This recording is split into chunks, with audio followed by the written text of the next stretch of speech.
Ya, teman-teman, para peserta classroom ya, classroom virtual, virtual class, dan teman-teman para pengajar LPDS, selamat bertemu kembali pada sesi hari ini yang akan membahas tentang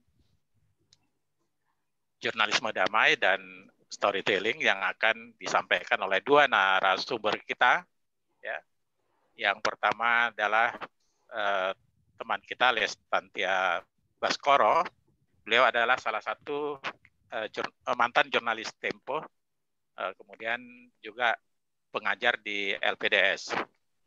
Dan yang kedua, rekan kita Liston Siregar, juga dulunya pernah sebagai jurnalis Tempo, kemudian menjadi jurnalis dan editor di BBC Siaran Indonesia, dan juga pengajar di BBC Academy London. Baik, sebelum kita memulai acara kita, saya akan bacakan dulu tertib acara kita hari ini. Tertib acara Lembaga Pers Dr. Sutomo untuk virtual class hari ini.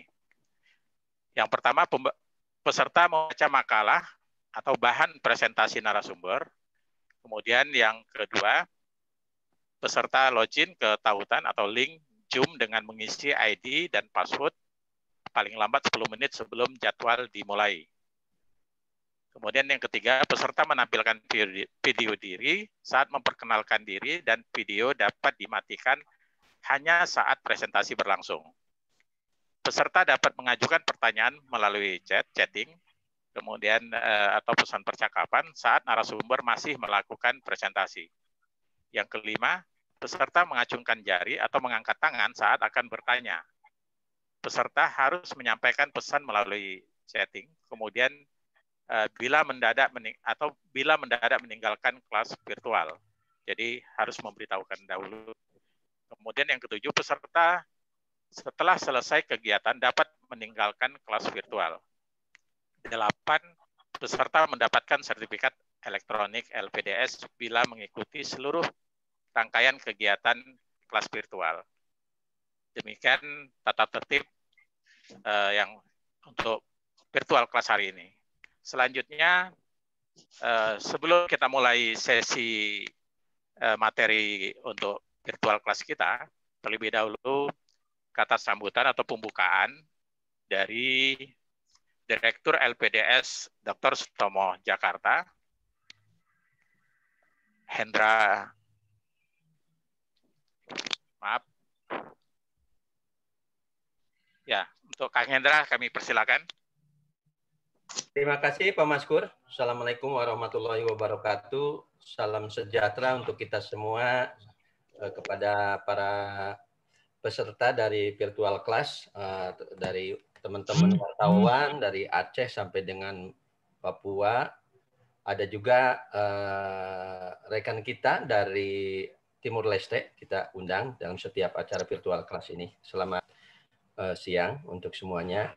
Dan tidak lupa kami ucapkan terima kasih kepada Impact dari SKK Migas Pamalu yang menjadi bagian dari acara hari ini.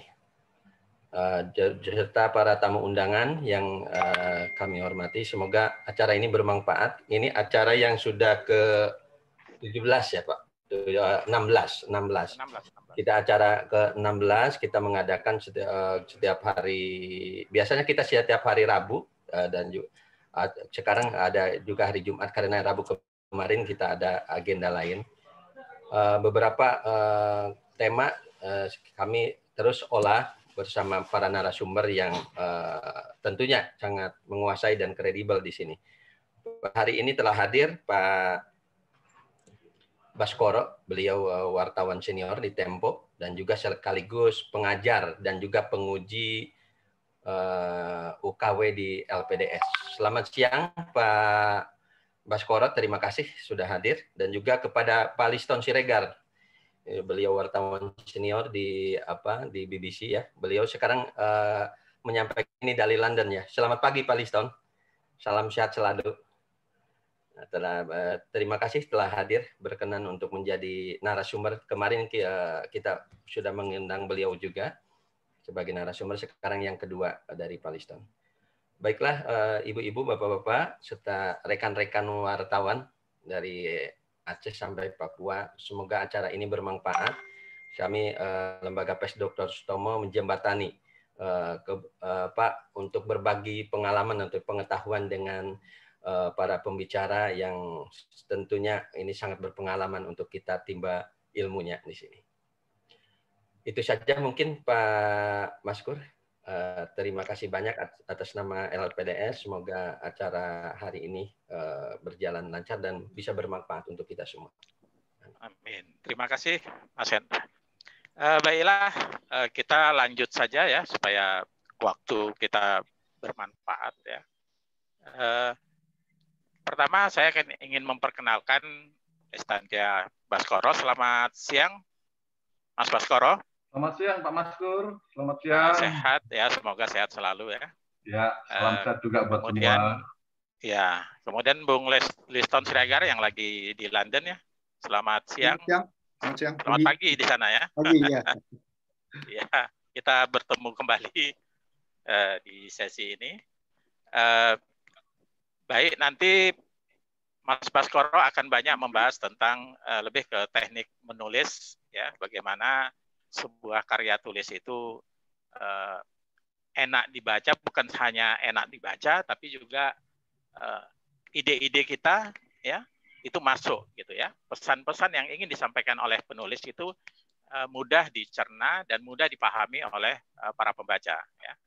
Bagaimana nanti cara menulisnya nanti akan disampaikan oleh rekan kita Mas Baskoro. Kemudian nanti Bung Liston akan lebih banyak mengemukakan tentang konsep jurnalisme damai. Ya. Bagaimana sebuah laporan dalam konflik maupun dalam situasi-situasi tertentu, misalnya bencana alam, ya. Kemudian terkait dengan pilkada juga, bagaimana seorang jurnalis tidak terjebak dengan persoalan-persoalan konflik, ya, hanya memberitakan persoalan-persoalan konflik, korban jiwa dan segala macam, pertarungan dan segala macam, tapi kemudian mengabaikan hal-hal yang lebih yang sangat mempengaruhi masyarakat secara umum, ya, kerugian yang diderita dan lain-lain, ya.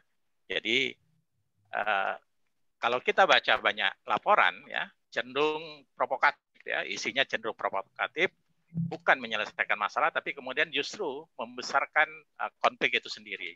Nah, di sini nanti akan dibahas oleh rekan kita Liston Siregar. Baiklah, untuk yang pertama, ya, saya persilakan kepada Mas Baskoro, ya, untuk menyampaikan presentasinya. Nanti setelah presentasi keduanya, baru kita ada tanya jawab, ya. Untuk itu saya persilakan kepada Mas Baskoro. Terima kasih. Oke, terima kasih Pak Maskur. Selamat siang teman-teman semua. Kita jumpa lagi. Salam dari saya, Baskoro, buat teman-teman sekalian yang tersebar ini dari Aceh, ada dari Papua, Flores, dan juga terima kasih buat teman-teman dari Timor Leste. Saya akan membawakan tentang storytelling, dua penulisan yang sekarang sedang sangat penting dan mungkin dipakai oleh para jurnalis di dunia. Mbak Greta, silahkan kita mulai, Mbak Greta, dengan menampilkan slide yang pertama.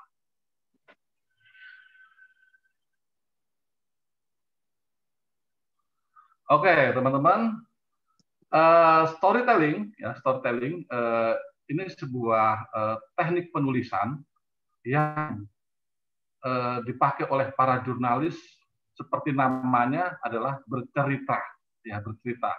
Kenapa bercerita? Karena kita tahu bahwa kekuatan dari sebuah cerita adalah membangkitkan imajinasi, daya pikat, juga tujuan-tujuan tertentu. Ya. Mbak Greta udah belum muncul anunya, saya lihat. Ya, sambil dulu saya akan.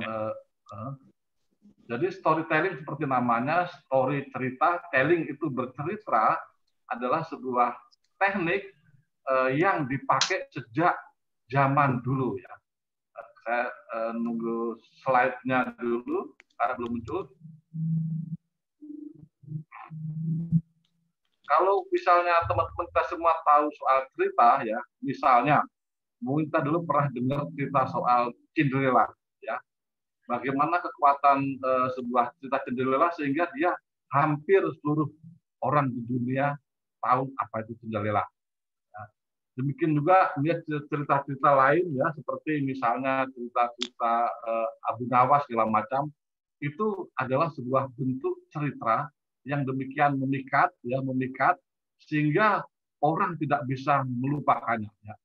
Next Mbak Greta, coba.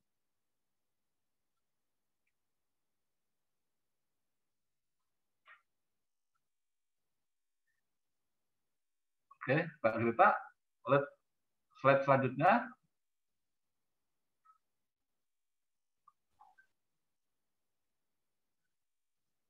Mbak Greta, ininya di ini kan? Bentar Pak, agak nge-lag, maaf. Oke, ya, benar ya, ya.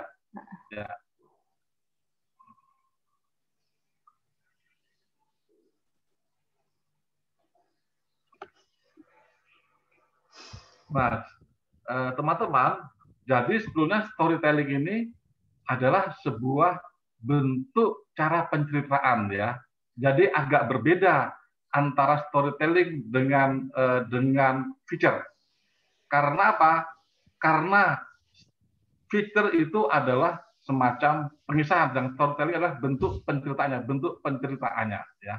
Nanti kita akan melihat di dalam slide yang saya paparkan bagaimana storytelling itu bisa mempengaruhi banyak pembaca ya. Bukan hanya banyak pembaca, juga kemudian dipakai oleh para marketing ya, para marketing.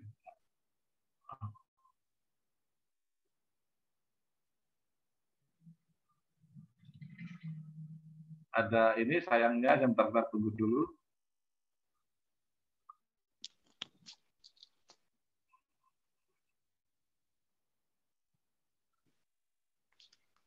Ya, Bapak Mas Baskoro lanjut aja kalau Kak. Oke, saya lanjut saja ya.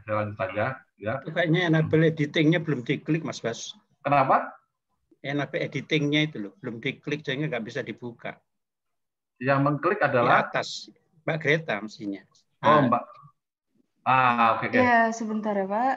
Oke, iya. Oke. Oh ya, ini emang agak sulit karena dia nge-lag jadinya. Oke, kita tunggu sebentar ya. Slide ya.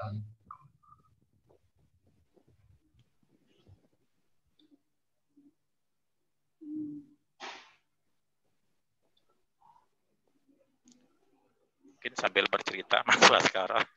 Oke, ya. Sambil menunggu saya akan ini. Nah, itu bisa tuh di atas tuh. Nah, poin yang kedua coba mudah-mudahan udah layar. Nah, oke, kelihatannya udah oke nih ya.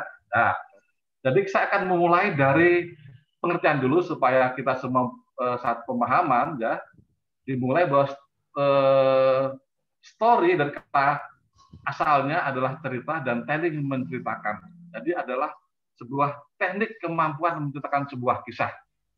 Seperti Cinderella ya, ini dongeng yang paling terkenal sekali di dunia sehingga hampir semua orang tahu, tetapi kita kalau ditanya detailnya pasti tidak tahu. Detailnya apa ini? Tetapi kalau kita tanya pesan moralnya adalah kebaikan akan mengalahkan hal yang tidak buruk. Nah, jadi pesan moral, cerita itu, storytelling itu yang penting adalah pesan moralnya sampai. Orang kan lupa detail-detailnya, orang lupa apa dalam cerita Cinderella itu. Tetapi pesan moral dan endingnya orang tahu bahwa keberuntungan didapat oleh mereka yang jujur. Bahwa orang yang buruk, orang yang culas akan sengsara. Itulah kekuatan storytelling. Itulah moralitas storytelling. Karena itulah kemudian seorang produser terkenal bilang bahwa storytelling is the most powerful thing in the world. It connects the dot of our communities. Storytelling itu menjadikan sebuah titik-titik itu sebuah komunikasi, sebuah komunitas. Dia menghubungkan komunitas untuk seluruh dunia. Jadi sebuah cerita itu bisa merangkum banyak komunitas banyak orang di dunia dengan sebuah pesan. Itulah sebabnya bagaimana storytelling itu menjadi kuat, karena kekuatannya adalah dia bisa menjadikan titik-titik itu sebagai sebuah kebersamaan dengan mengakui sebuah pesan moral yang sama. Seperti misalnya Harry Potter. Pesan moralnya jelas, lagi-lagi bahwa kejujuran, kebaikan itu mendapat tempat yang utama. Next, Mbak Greta.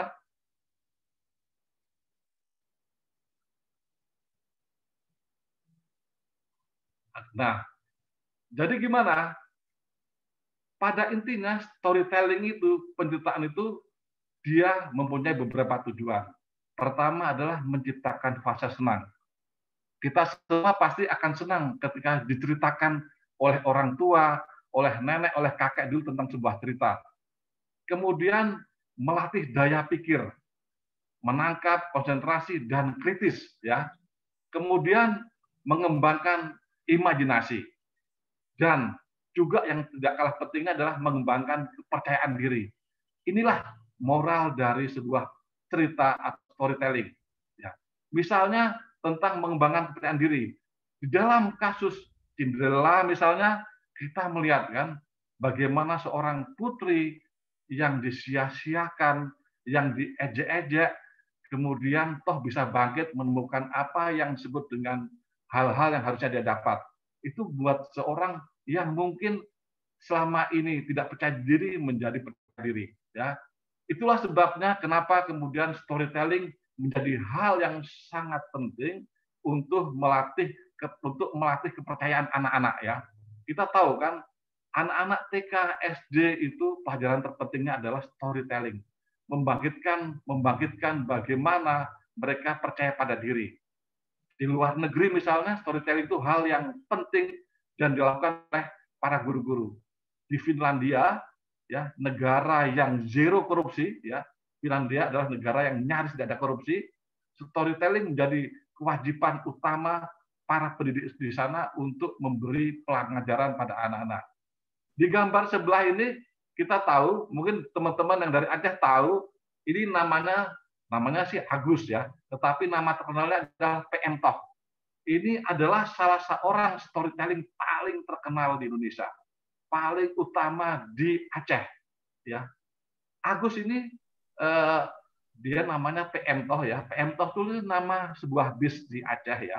Saya belum tahu, belum pernah lihat bedanya, tapi PM Toh ini adalah nama bus terkenal di Aceh yang menghubungkan antara kota Aceh dan kota lainnya. Nah, si PM Toh ini memakai nama PM Toh, dia menjadi seorang pencerita dari ke kampung-kampung dengan alat sederhana. Kadang-kadang dia hanya memakai alat ini alat corong ya, sebuah corong yang kemudian bisa dia pakai untuk berbagai macam. Kalau PM Toh ini bercerita sebagai prajurit TNI misalnya, corong itu bisa menjadi kepalanya, bertopi baja. Tetapi kalau di suatu saat dia bercerita sebagai penerjun, dia akan menjadikan corong itu sebagai parasut.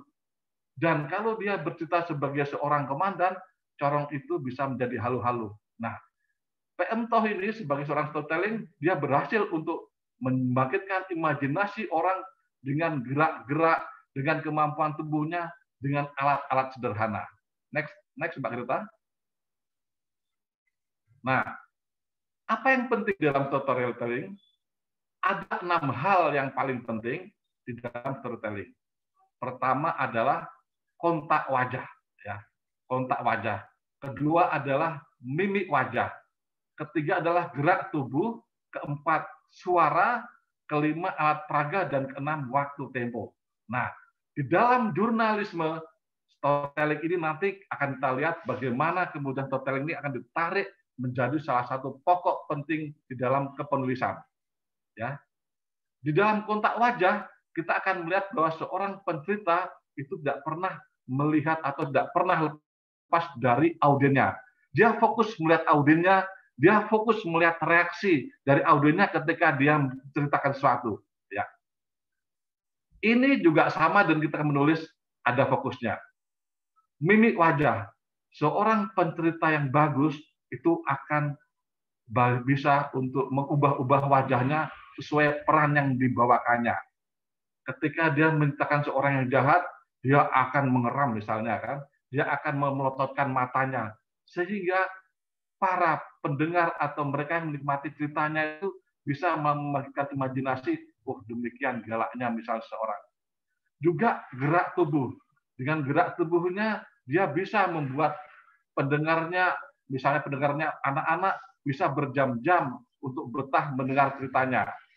Kemudian juga suaranya. Dia bisa mengikuti berbagai macam suara, sehingga orang bisa melihat atau membangkitkan imajinasi bagaimana perannya itu. Nah, sebetulnya dunia wayang kulit pun sebetulnya adalah bagian storytelling. Ya, wayang kulit itu adalah juga storytelling. Seorang dalang yang selama hampir 8 jam duduk bersila itu adalah seorang storytelling yang baik. Dia bisa mengubah-ubah wajahnya sesuai karakter yang dibawakannya. Dia bisa menjadi Arjuna yang lembut, bisa menjadi Dasamuka yang galak, juga bisa menjadi Sri Kandi yang suaranya halus dan membangkitkan banyak imajinasi. Itu seorang storytelling.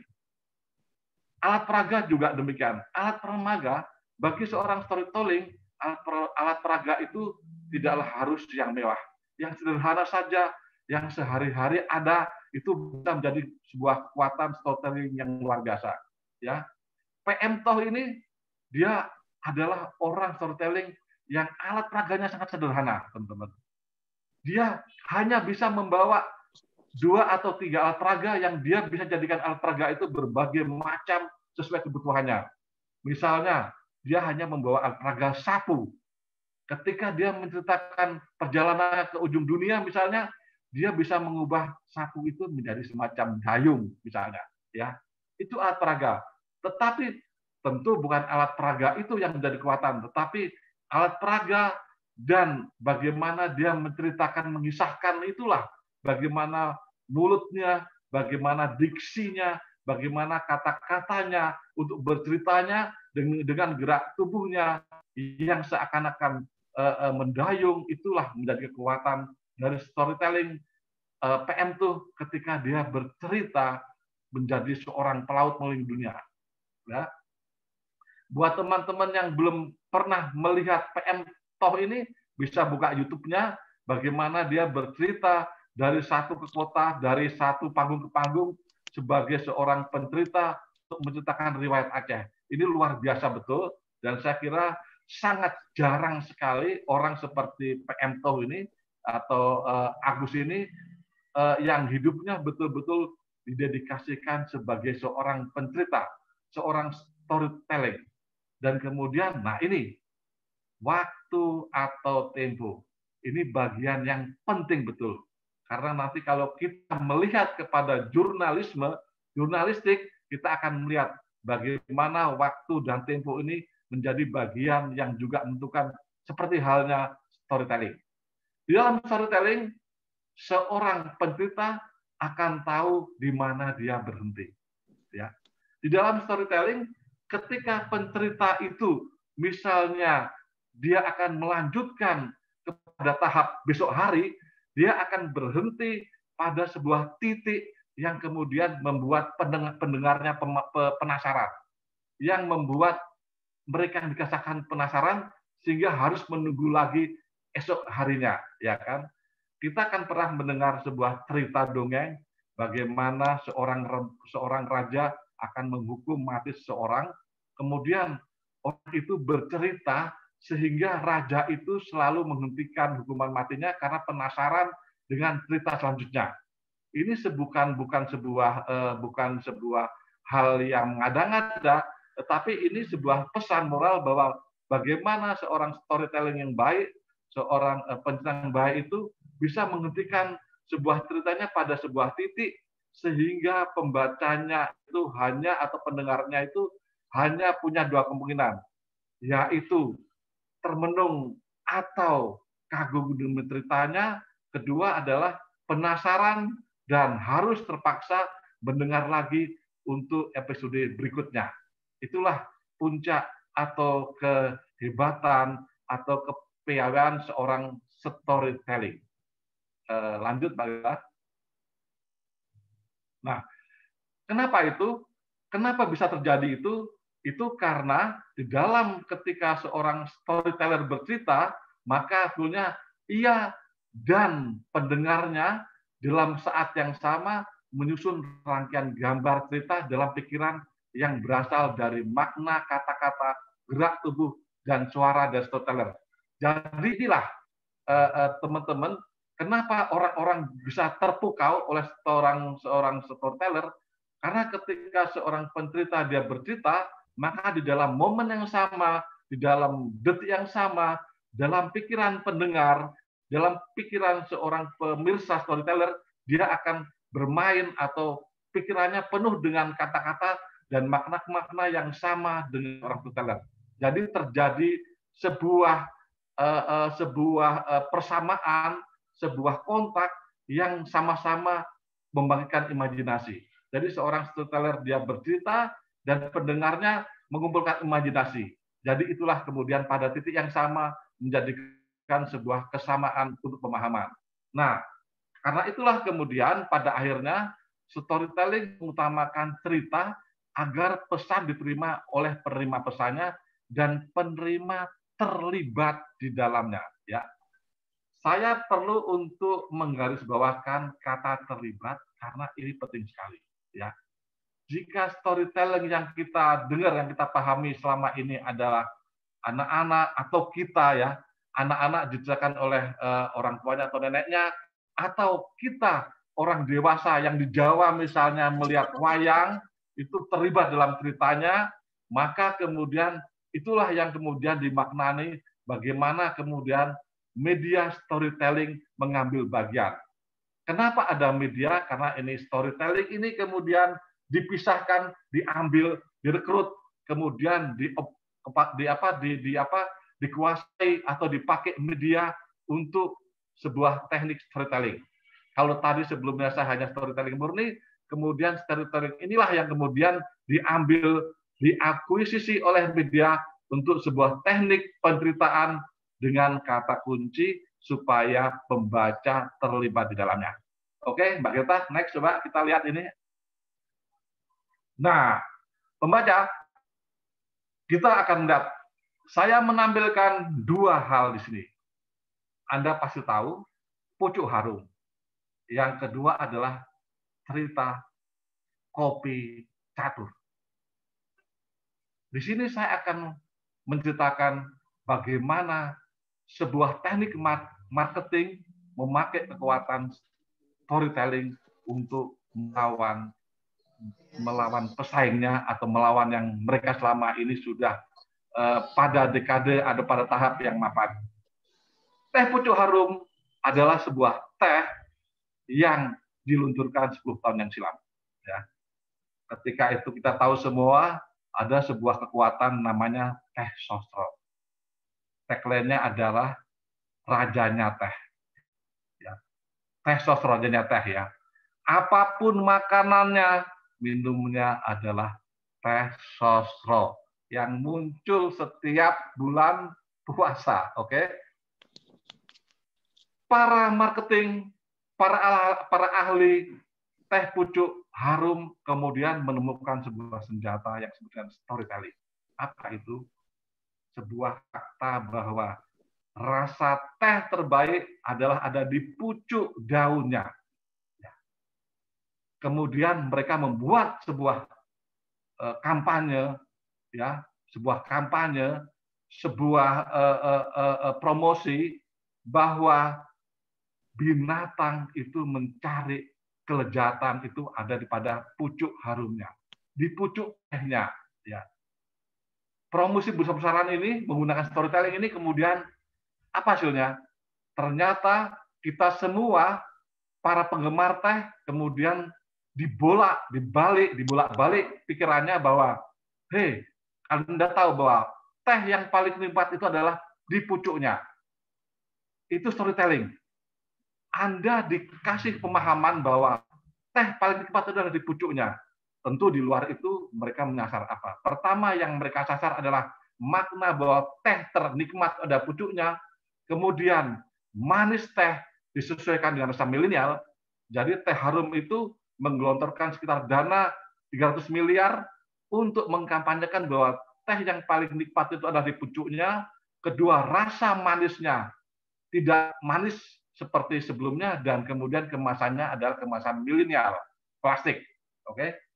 Di dalam 3 tahun ketika teh pucuk harum ini diluncurkan, mereka sudah mendapat menggerogoti 20% pangsa teh. Ya. 2018 kemarin survei membuktikan bahwa teh yang bertagline rajanya teh sudah kehilangan 50% pasarnya. Ya. Nah, bagaimana itu? Apa maknanya? Maknanya adalah storytelling dipakai oleh marketing untuk menguatkan di dalam makna kepala mereka bahwa teh kami yang terbagus itu ada di pucuknya. Saya ingin menggarisbawahi bahwa kenapa mereka bilang teh di pucuk harum ada di pucuknya. Tentu mereka punya riset kan, riset ya, bahwa memang yang nikmat itu adalah di pucuk. Tentu para marketing atau perusahaan teh ini tidak bisa sembarangan untuk bilang bahwa teh pucuk itu yang di pucuknya adalah harum. Tentu mereka punya keyakinan, tentu mereka punya ahli yang bidang-bidang biologi, ya, bidang tanaman, yang sudah kemudian menyatakan bahwa memang yang paling harum adalah di pucuknya.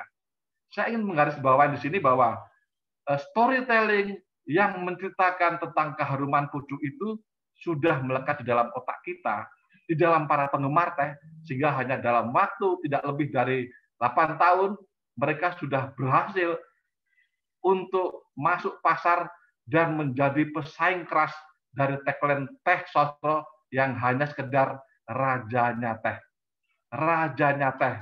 Atau apapun makanannya hanya teh botol. Itu sudah kuno. Ya, itu. Yang kedua adalah tentang kopi.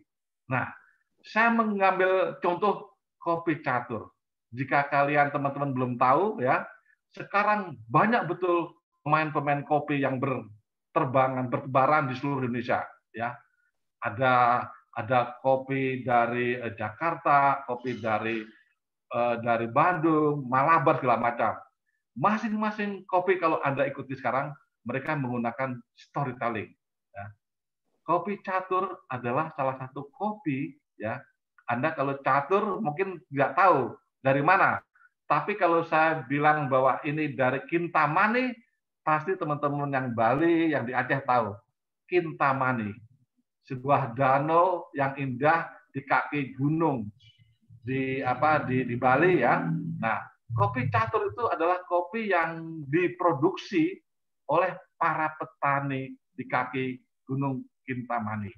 Nah, pemilik kopi catur di Bali itu menceritakan bahwa kepada audiennya, pada penggemar mereka, baik ketika ketemu lewat tulisan bahwa, hey, ini kopi catur ini adalah kopi yang diproduksi oleh para petani-petani di kaki gunung atau di lereng Danau Kintamani. Kopi kami ini produksi dari petani-petani dengan sistem subak yang keharumannya luar biasa.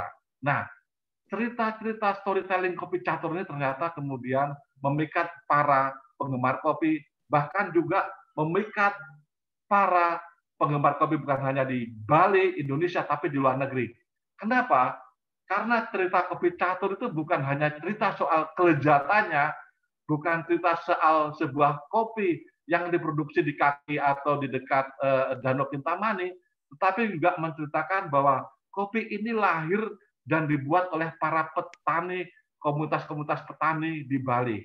Sehingga kenapa? Akibatnya. Sehingga ketika kita membeli kopi ini, siapapun yang menyesap kopi ini teringat bahwa, oh, kalau saya membeli kopi ini, kalau saya menukar kopi ini, berarti saya juga ikut menghidupin para petani di Bali. Kalau saya membeli kopi ini, ya. Mas, saya potong waktunya 8 menit lagi. Kemudian kepada para peserta dimohon untuk mengisi daftar hadir ya. Terima kasih. Lanjut, Pak. Terima kasih, Pak. Nah, kalau saya membeli kopi ini, berarti saya menghidupin sekian ratus petani kopi. Nah, storytelling ini dipakai oleh para marketing untuk membuat cerita mereka. Oke, Mbak Gret, saya akan agak cepat sedikit. Nah, Itulah sebabnya storytelling dalam jurnalisme akan menjadikan karya jurnalistik pertama adalah memikat, berkualitas, dan menyentuh pembaca. Ya, kenapa memikat? Karena di situ dia digunakan cerita, teknik bercerita. Kenapa berkualitas? Karena di situ dia ada riset. Kenapa dia untuk membaca? Karena pembaca dibaca untuk berimajinasi tentang tulisan mereka. Karena itulah juga maka storytelling dalam jurnalisme dia akan memberi dua hal penting adalah aspek pengetahuan atau kognitif, kedua adalah aspek perasaan atau afektif. Nah, ini bedanya dengan kalau kita jurnalisme biasa atau jurnalisme online ya, hard news misalnya akan berbeda betul. Karena storytelling akan memberikan pengetahuan dan perasaan, pembacanya akan terbawa. Oke, Mbak Gret. Next. Nah, saya akan bercerita tentang contohnya soal IDIT. Nah, tapi sebelum ke IDIT, kita akan melihat bahwa di dalam storytelling itu ada 3 hal yang bisa kita menjadikan pegangan. Ya. Pertama adalah 5W1H, kemudian kalau 5W1H semua sudah tahu, kemudian ada narasi. Apa narasi? Narasi itu adalah bertutur ya, bercerita, berurutan, itu narasi. Kemudian deskriptif, kemudian deskriptif itu adalah sebuah teknik di mana kita membawa pembaca seakan terlibat di dalamnya. Kalau kita bercerita tentang rumah, di dalam sebuah rumah, kita membawa seakan-akan pembaca juga berada di dalam rumah itu. Kemudian yang terakhir adalah kutipan yang pas. Kutipan yang pas. Ya. Teman-teman, yang paling penting dalam storytelling adalah show it, tunjukkan, jangan katakan. Jangan katakan bahwa IDIT itu orang yang kejam, tetapi tunjukkan apa bukti dia kejam, ya, karena dia juga punya sisi manusiawi. Kemudian yang penting juga adalah paham kapan mengakhiri sebuah cerita. Kita harus tahu, apalagi di dalam jurnalisme online, di mana cerita itu berakhir. Jangan sampai pembaca kemudian bingung atau bosan. Tetapi ketika kita pada titik bahwa ini kita akhirilah cerita itu, sehingga pembaca kemudian seakan-akan pada puncak ekstasenya. Gitu. Dan terakhir kemudian kisah manusia itu adalah cerita menakjubkan. Storytelling tentang manusia adalah storytelling yang paling menarik, paling menakjubkan. Saya akan membawa contoh tentang IDIT. IDIT ini adalah sebuah laporan karena ini masih berkaitan dengan G30S, maka saya akan bagaimana teman-teman dulu di Tempo membuat cerita soal IDIT dengan teknik storytelling yang menurut saya akan membuat orang agak menemukan fakta lain, ya, fakta lain. Next, Mbak Greta. Nah, ini 2 cerita tentang IDIT. Yang pertama adalah cerita tentang rumahnya. Jadi ketika Tempo menurunkan tulisan soal IDIT, wartawan Tempo kemudian pergi ke rumah IDIT di Bangka. Ya. Kemudian dia menulis sebuah ceritanya dengan judul Rumah Tua Mantri IDIT. Mantri IDIT itu adalah rumah sebutan buat Bapak DN IDIT. Kita lihat bagaimana cerita itu dimulai dengan teknik storytelling. Rumah panggung itu tua dan setia. Di sana sini kayunya lapuk dan berdumar. Sebagian atap berbahan sirap telah koyak dan diganti seng. Hanya kerangka utama yang menggunakan kayu ulin yang masih kukuh. Selebihnya ringkih dimakan zaman. Itulah rumah Abdullah IDIT, ayah Dipa Nusantara, Ketua Umum Partai Komunis Indonesia. Oke, itu lead yang dipakai oleh penulisnya ketika dia bertemu dan mendatangi rumah Bapak IDIT. Dia memakai kata tua dan setia. Kenapa setia? Karena rumah itu sampai sekian puluh tahun masih tetap berdiri di situ. Ya, dia memakai kata diksi setia. Ya, kemudian dia memakai kata diksi ringkih. Selebihnya ringkih. Anda bisa membayangkan kan? Kenapa dia memakai kata ringkih? Kenapa dia tidak memakai kata lapuk?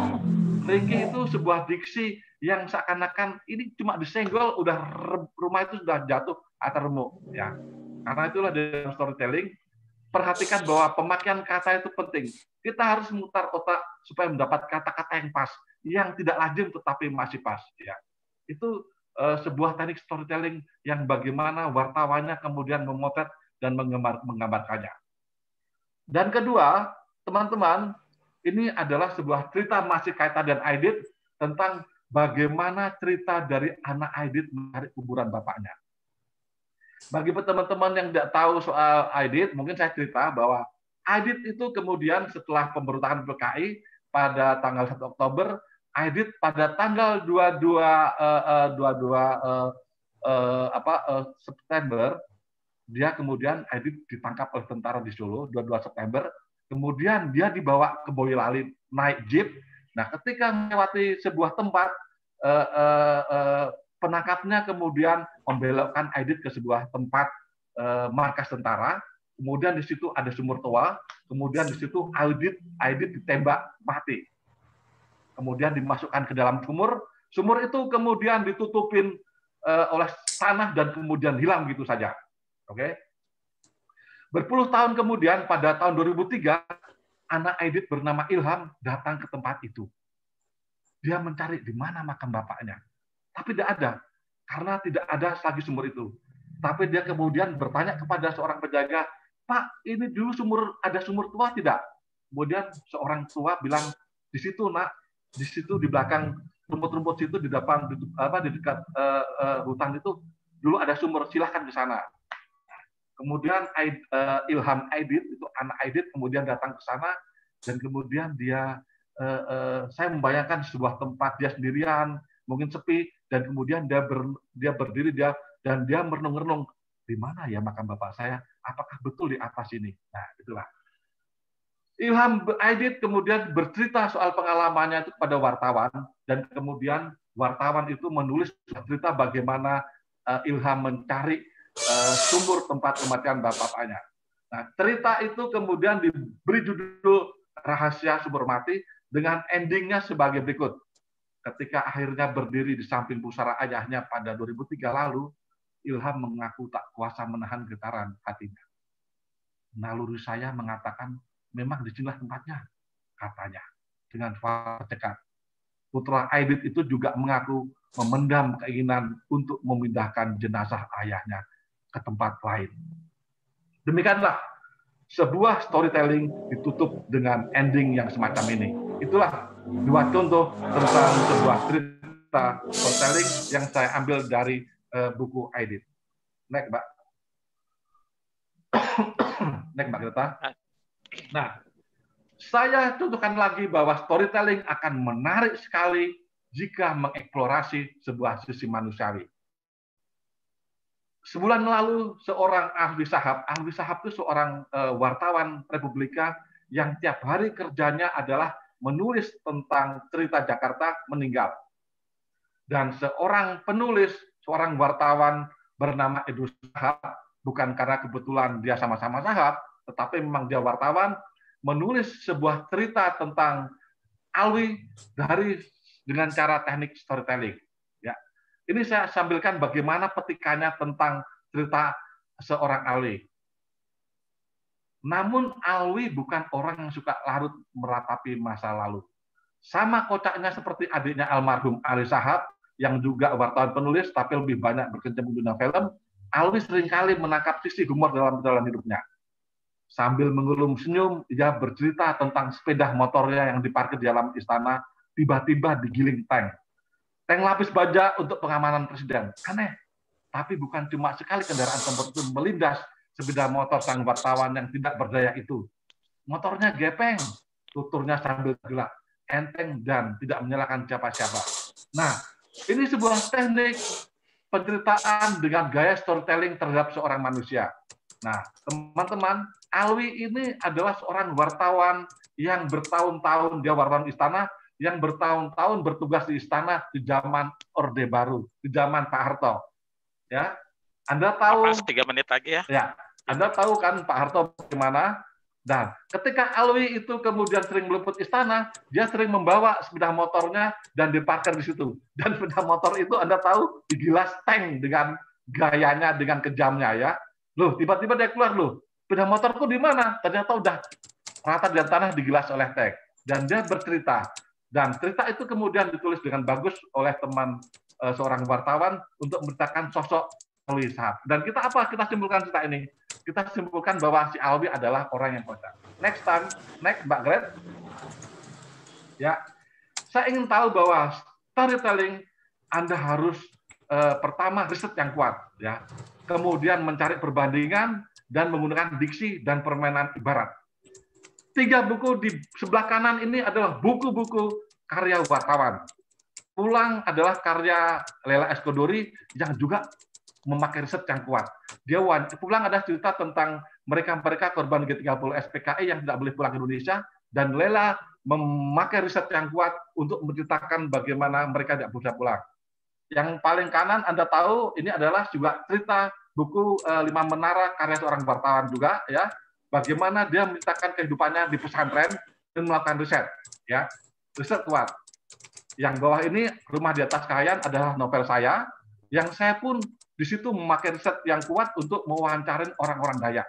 Kenapa saya pakai riset? Kita semua pakai riset karena dalam Rumah di Atas Kahayan saya bercerita tentang ilmu-ilmu magic dari suku Dayak Manyan di Kalimantan Tengah. Tentu saya tidak berani asal-asalan, karena kalau saya menulis asal-asalan pasti kita bisa digugat oleh suku Dayak. Saya ingin bilang bahwa wartawan pun dalam apapun harus memakai riset yang kuat untuk penulisannya. Karena apa? Jika kita kurang riset atau salah riset, kita akan bisa dituntut ke meja hukum. Itu sebabnya bahwa riset adalah hal yang penting. Lanjut, Mbak Greta.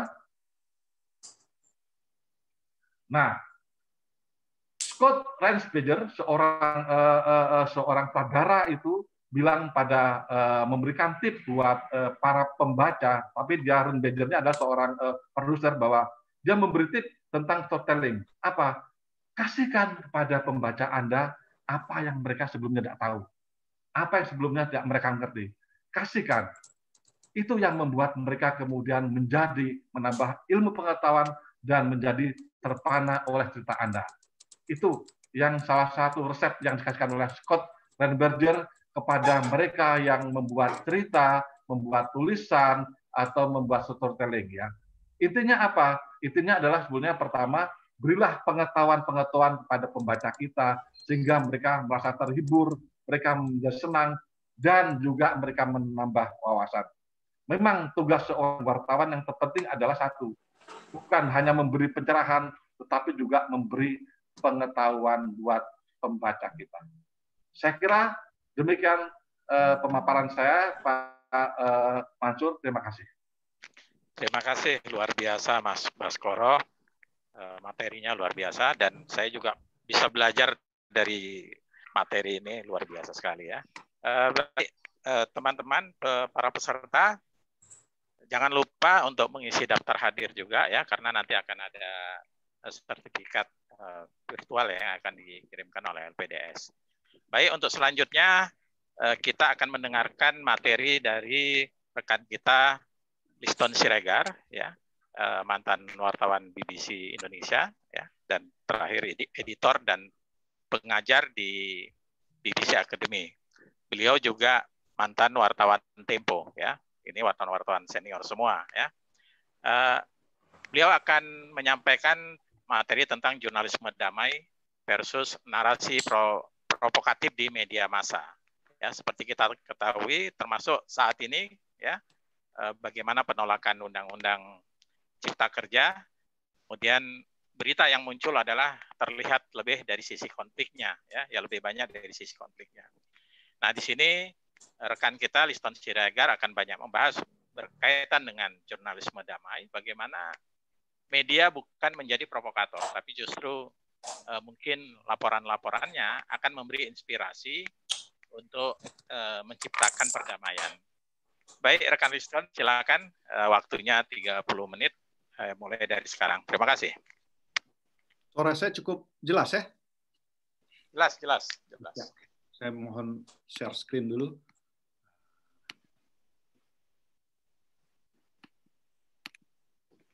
Untuk pertanyaan ke Mas Baskoro disimpan dulu di chat ya. Nanti akan dibacakan setelah sesi rekan Liston Siregar. Terima kasih. Saya mencoba share screen. Mudah-mudahan bisa lancar. Oke.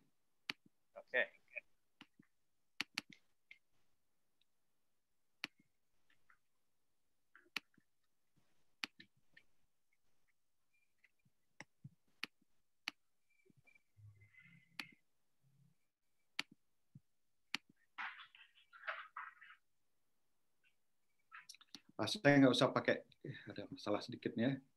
Oke.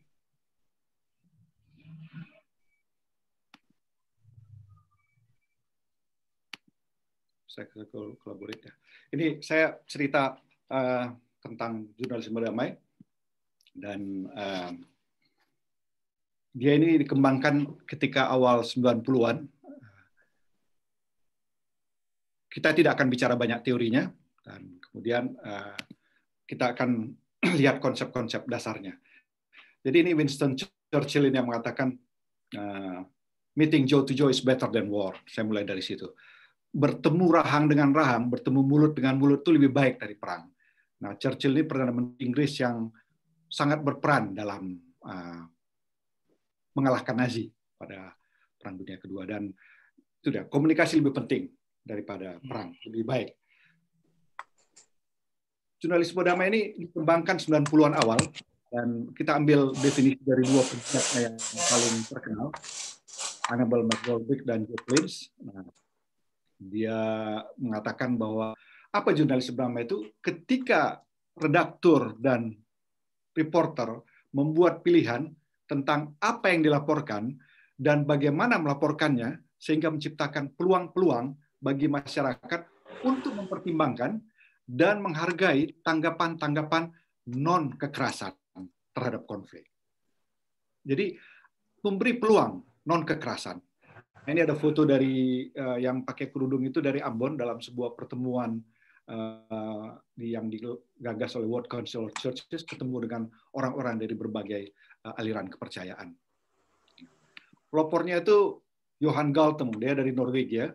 Dia mengibaratkan konflik itu dan perdamaian itu sebagai sebuah proses, bukan peristiwa. Jadi misalnya lutut kita luka. Itu adalah sebuah proses bagaimana kulit itu membuka. Peristiwanya adalah kita jatuh. Ada rasa sakit. Itu gejala, painkiller. Hilang rasa sakitnya. Tapi proses kulit yang terbuka itu tetap terbuka. Dia juga membutuhkan proses untuk bisa menutup kembali. Nah, itulah proses dari sebuah konflik. Jadi konflik itu bukan gejala, tapi sebuah proses. Gejala rasa sakit. Nah, perdamaian itu melibatkan diagnosa, prognosa, dan terapi. Jadi luka yang lutut tadi itu diberi obat merah. Dan kemudian didiagnosa, mungkin ada infeksi, sehingga obatnya perlu lebih banyak lagi. Oleh karena itu, Johan mengatakan ada dua hal yang penting dalam jurnalisme damai. Apa masalahnya? Apa jalan keluarnya? Kita bukan berbicara tentang gejala. Nah, dia mengkritik media sebenarnya pada 90-an dan 80-an akhir itu. Berita media itu memberi gambaran yang bias total tentang kenyataan. Persepsi kenyataan di kalangan umum menjadi amat negatif. Itu persepsi dia terhadap berita. Nah, saya mau mengkaitkannya dengan sebuah penelitian dari Reuters Institute dan Universitas Oxford tahun 2017 mengenai ada 29% orang menghindar berita dari media-media arus utama konvensional. Apa alasannya? Yang terbesar, 48% adalah bisa berpengaruh negatif pada suasana hati saya. Kemudian tidak yakin beritanya benar. Tidak ada yang bisa saya lakukan atas apa yang diberitakan. Ini membuat orang itu semacam apa ya? Frustasi. Nggak bisa apa-apa. Ada masalah dilakukan karena berjarak dia. Jadi gue nggak bisa bikin apa-apa, cuma bikin gue frustasi, udahlah, nggak apa-apa. Gambar-gambarnya mengganggu saya, gambar-gambar kekerasan mungkin, tapi mengganggu saya lah gambar-gambarnya. Kemudian mengarah pada argumen yang ingin saya hindari. Ini maaf, tapi sekitar Pilpres 2014 lalu itu kebetulan saya cukup mengamati media. Kira-kira kita bisa tahu lah ya, apa yang kita harapkan dari TV One dan Metro TV misalnya, walaupun peristiwanya sama. Jadi orang, alah udah gitu-gitu lagi nanti. Dua alasan yang tidak ada hubungannya dengan negatif itu, mengganggu konsentrasi untuk urusan lebih penting dan menghabiskan waktu terlalu banyak. Jadi dari 7 alasan itu 5 itu negatif memang. Saya tidak katakan apa yang dibilang Johan Galtung itu sepenuhnya benar, bahwa media memberikan pernyataan yang negatif, tapi ini kok iya ya ada relevansinya sebenarnya. Nah, kemudian mereka membandingkan bagaimana jurnalisme damai dan jurnalisme konflik disebut konvensional untuk menyederhanakan sebenarnya. Jadi kita bandingkan di sini berikut jurnalisme konflik konvensional arus utama. Fokusnya pada arena konflik. Jadi misalnya perang di Basra. Perang di Basra Irak meluas ke Baghdad. Jurnalisme damai bilang, no, bukan itu. Kita mau eksplorasi akar konfliknya. Kenapa terjadi pertarungan itu? Apakah gara-gara pendukung Saddam Hussein dengan pendukung tentara Amerika masih perang? Atau urusannya ada sebagian orang yang merasa bahwa bantuan dana-dana internasional itu nggak sampai ke dia, sekelompok lagi merasa menikmati dana-dana bantuan yang masuk ke Irak pasca perang. Kemudian jurnalisme konflik itu permainan zero sum. Kalah menang. Si A kalah, si B menang. Tentara A maju selangkah, tentara B mundur. Jurnalisme damai enggak, pendekatannya win-win, semua menang. Dan pada akhirnya dalam sebuah perang semuanya menderita, semuanya kalah. Konflik terpusat pada suara dua pihak, mereka dan kami. Jurnalisme damai mendengar semua suara. Ibu-ibu di pasar, komandan perang, pelaku perang, itu diwawancarai semuanya. Konflik reaktif, menunggu kekerasan, baru melaporkan. Ini kan kita suka bercanda ya, misalnya kita tahu ada kekerasan di sebuah tempat, paling nggak dulu zaman saya Bang Maskur sama Mas Baskoro, kalau ada itu ada perkelahian di sana, ada yang mati nggak, ada yang luka nggak, kalau nggak kita nggak berangkat. Nah itu pendekatannya reaktif. Kalau proaktif ada ketegangan, misalnya dua kelompok preman di Tanah Abang udah tegang, kita datang ke sana dan kita lihat nanti bagaimana situasi di sana, apakah ada upaya pencegahan. Baru juga yang konflik itu fokus pada dampak yang terlihat. Berapa korban jiwa? 30 orang cedera, 30.000 pengungsi, bangunan-bangunan rusak. Jurnalisme damai enggak. Fokusnya pada dampak konflik yang tak terlihat. Trauma, hilangnya pendidikan karena anak-anak nggak bisa sekolah selama 3 bulan. Kesehatan jangka panjang, apa? Itu yang lebih difokuskan jurnalisme damai. Dan satu lagi adalah, maaf, perundingannya yang bersifat elit. Sedangkan jurnalis damai perundingannya itu adalah upaya perdamaian masyarakat. Dia melihat pada apa yang dilakukan pada tingkat makro. Ada 17 poin rencana praktis yang sudah dikirim Mbak Indri ke teman-teman. Mungkin terlalu rumit mencernanya, tapi pada intinya adalah ini kita akan membahas inti-intinya saja ini yang sekitar setengah jam ke depan ini. Nah, ini peristiwa 1999 yang saya harus update lagi untuk bisa satu-satu muncul, jadi kita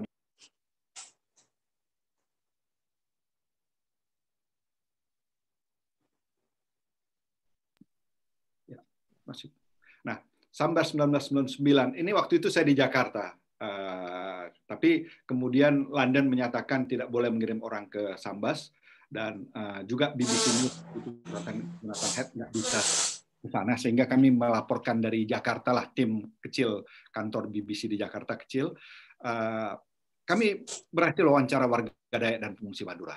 Nah, ini saya kan wartawan dulu, wartawan BBC, kemudian wartawan Tempo, dan Mas Baskoro juga pernah di forum.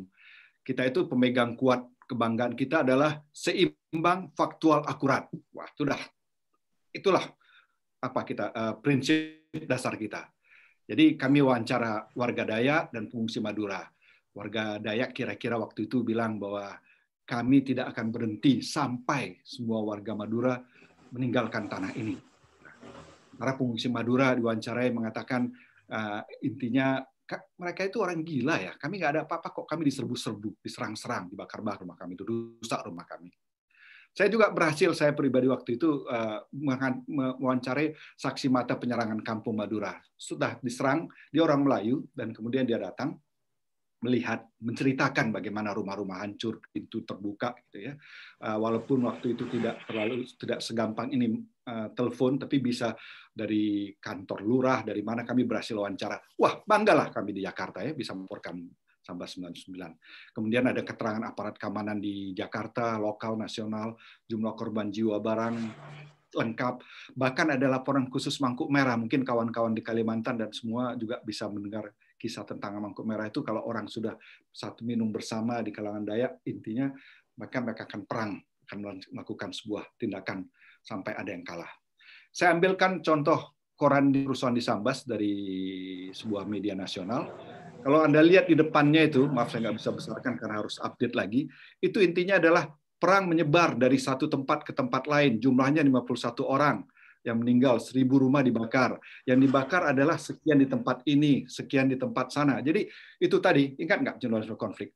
Fokusnya itu arena konflik. Baru di tengah sedikit ada, di belakang malah cerita tentang upaya-upaya perdamaian. Nah, kembali ke peristiwa Sambas 99 itu, kami waktu itu udah mantap, apalagi radio, belum ada online waktu itu BBC Indonesia. Suara orang marah itu terekam. Orang bisa mendengarkan suasana orang marah, orang kecewa. Itu buat orang radio, yes, dapat kita gitu. Mantap. Dan beberapa klipnya itu dipakai di media news. Tapi sekarang kalau kita pikir-pikir lagi, saya pikir-pikir lagi, mungkin laporan itu memanas-manasi. Ada tentang upaya perdamaian yang diprakarsai oleh para pemerintah. Tapi kalau saya renung lagi, iya ya, waktu itu kami cuma membuat orang marah sama orang marah dan menghasilkan suasana marah yang baru atau ketidakberdayaan yang baru. Gitu. Nggak ada peluang sepertinya, nggak ada harapan. Kita pergi lanjut ke kerusuhan Ambon, Maluku 1999 bersama dengan Sambas. Tapi kerusuhan ini tuh dikaji secara detail oleh Jack Lynch dan McCordick tadi, dua pegiat jurnalisme damai. Dan mereka mengkajinya bersama-sama dengan konflik besar dunia lainnya, yaitu konflik Kosovo dan Irlandia Utara. Nah, dalam konflik Maluku itu mereka sebut bahwa istilah yang digunakan itu konflik Islam Kristen oleh media, oleh masyarakat. Kemudian mereka mendapatkan kutipan-kutipan Abdul Rahman Wahid mengatakan, oh enggak, itu provokasi kok, itu provokator. Dan konflik itu 3 tahun lebih sampai perjanjian Malino 2 Februari 2002. Apa yang mereka pertanyakan dari sebuah pernyataan-pernyataan dan istilah-istilah yang digunakan media, apakah memang berkaitan langsung dengan agama? Siapa provokatornya?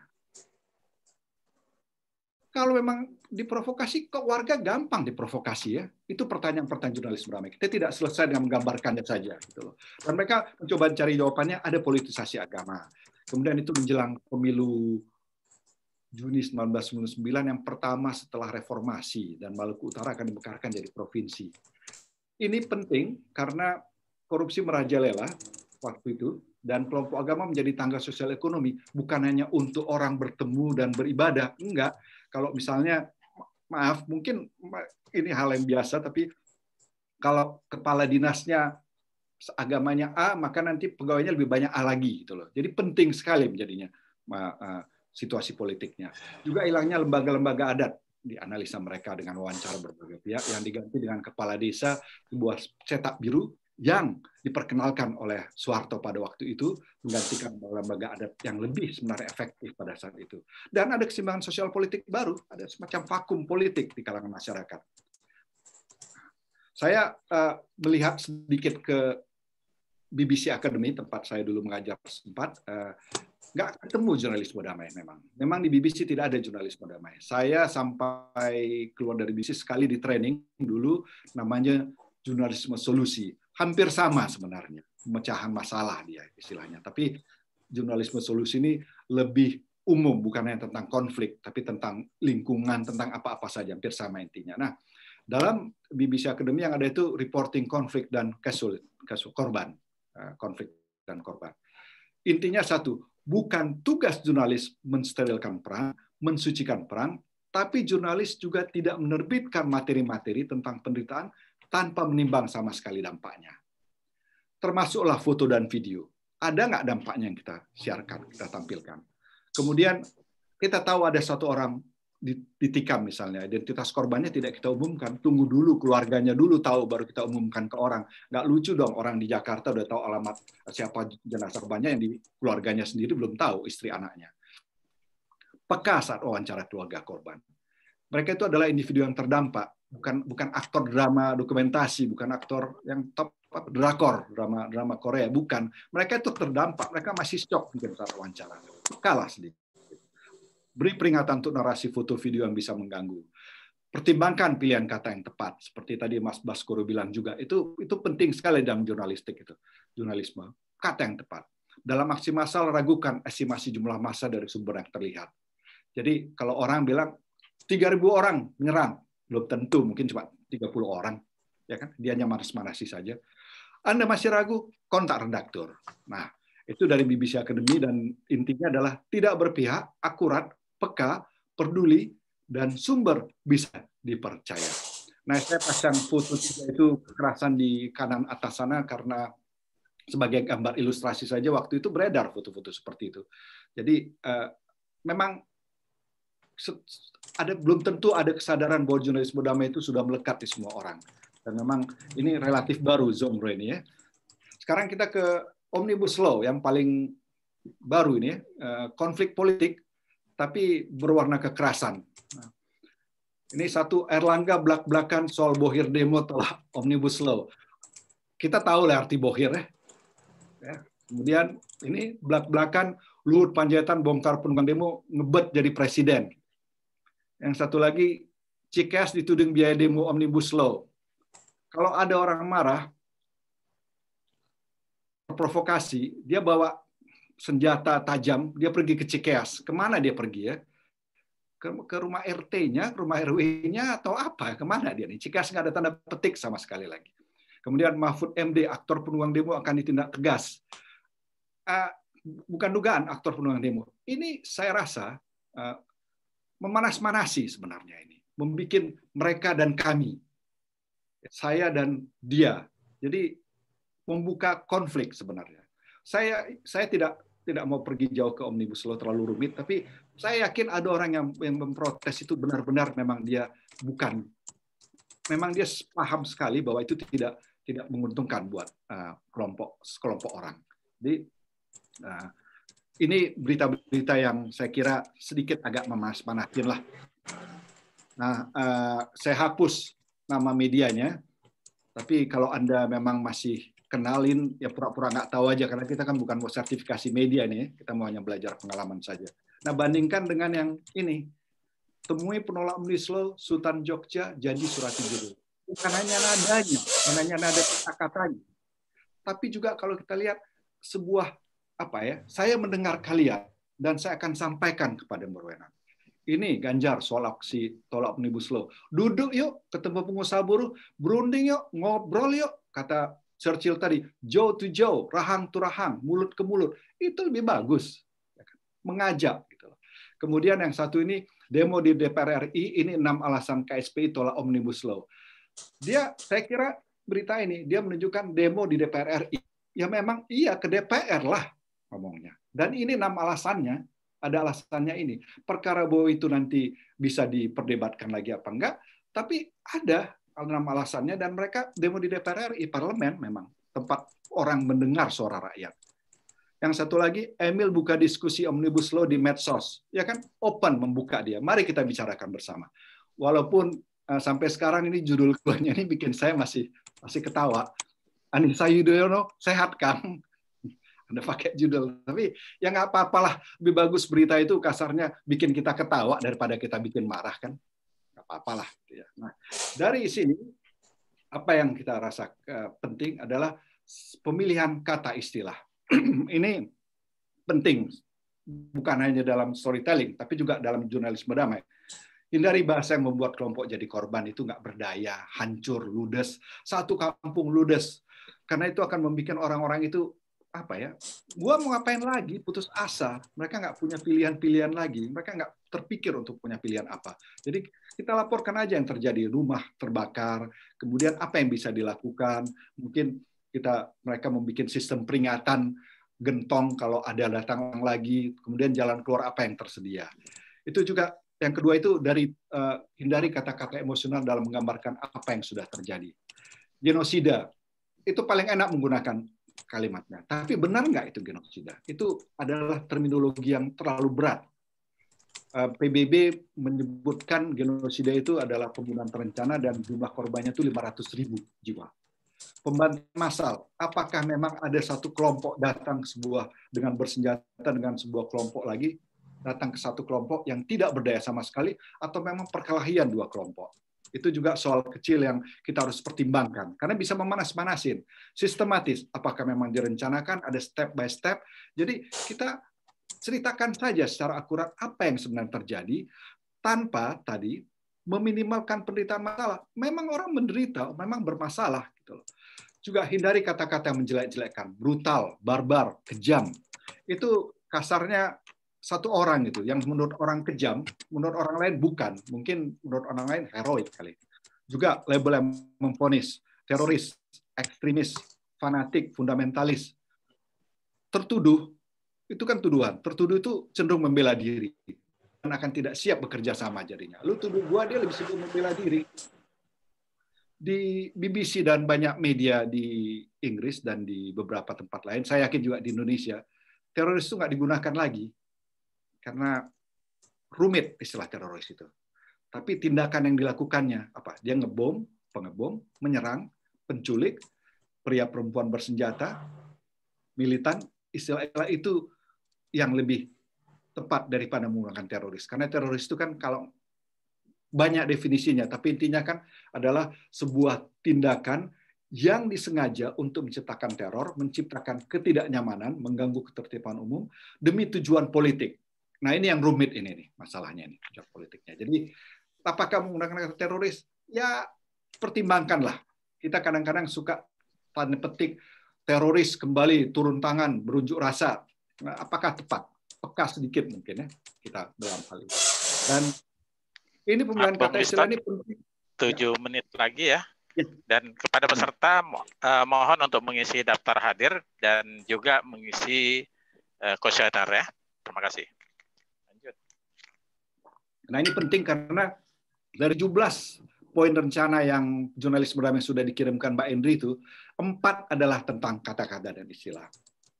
Sekarang kita jurnalisme. Jurnalisme itu adalah tadi seimbang, faktual, akurat. Itu dulu penting sebagai jurnalisme. Kita beragam kubu, kita dengar liputan lapangan, sumber kedua, cek and recheck, terus bertanggung jawab. Ada etik kita. Kita tidak menerima suap, profesional, dan azas praduga tak bersalah. Peka, pilihan kata tadi berdampak berita, budaya, tradisi, juga kesadaran. Jurnalis itu punya privilege kalau dia sedang melakukan profesinya. Begitu dia di rumah, pulang ke rumah, bisa jadi juga ada orang kampung lain datang menyerbu kampungnya. Jadi dia juga terimbas, terdampak dari sebuah kegiatan yang terjadi di masyarakat, walaupun dia sebagai jurnalis. Jadi kesimpulan kita tidak ada sebenarnya begitu kita kembali ke dalam kehidupan sehari-hari. Kerja tim. Ini saya gambarkan gambar dari Pangeran Charles ketika berkunjung ke BBC, dan ketika dia datang pas lagi rapat redaksi BBC Afrika. Jadi dia ikutlah untuk menegaskan bahwa berita-berita BBC itu adalah berita yang dibicarakan, dibahas, bukan satu orang. Sumbang saran, angle-nya apa gitu loh. Nah, setelah yang tadi seimbang, bertanggung jawab, peka, sadar kerja tim. Nah, di sini kita memilih menjadi jurnalisme damai. Liputan yang terfokus pada peluang perdamaian, pemecahan masalah. Apa jurnalisme damai? Saya ambil konsep lagi dari Jack Lynch, What is Peace Journalism.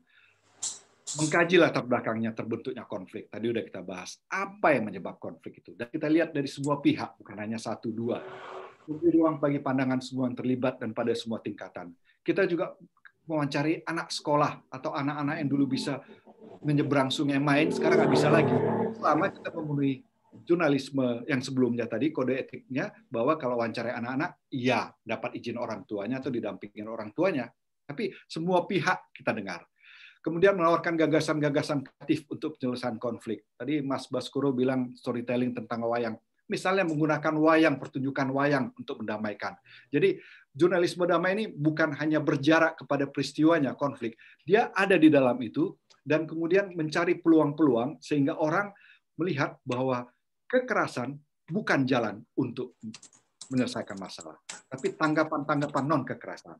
Kemudian membongkar upaya kebohongan para pelaku kejahatan dan dampaknya terhadap semua orang. Orang bilang gini, saya melakukan ini demi persatuan dan kesatuan. Ya enggak lah, dia malah memicu konflik sering sekali kan, dia melakukan serangan nama persatuan dan kesatuan. Enggak, dan kemudian kita harus cek juga, dibayar nggak sih dia? Nah, kemudian melaporkan kisah-kisah perdamaian dan pembangunan pasca konflik. Peristiwa Maluku tadi 1999 Malino dicapai, tapi marak lagi.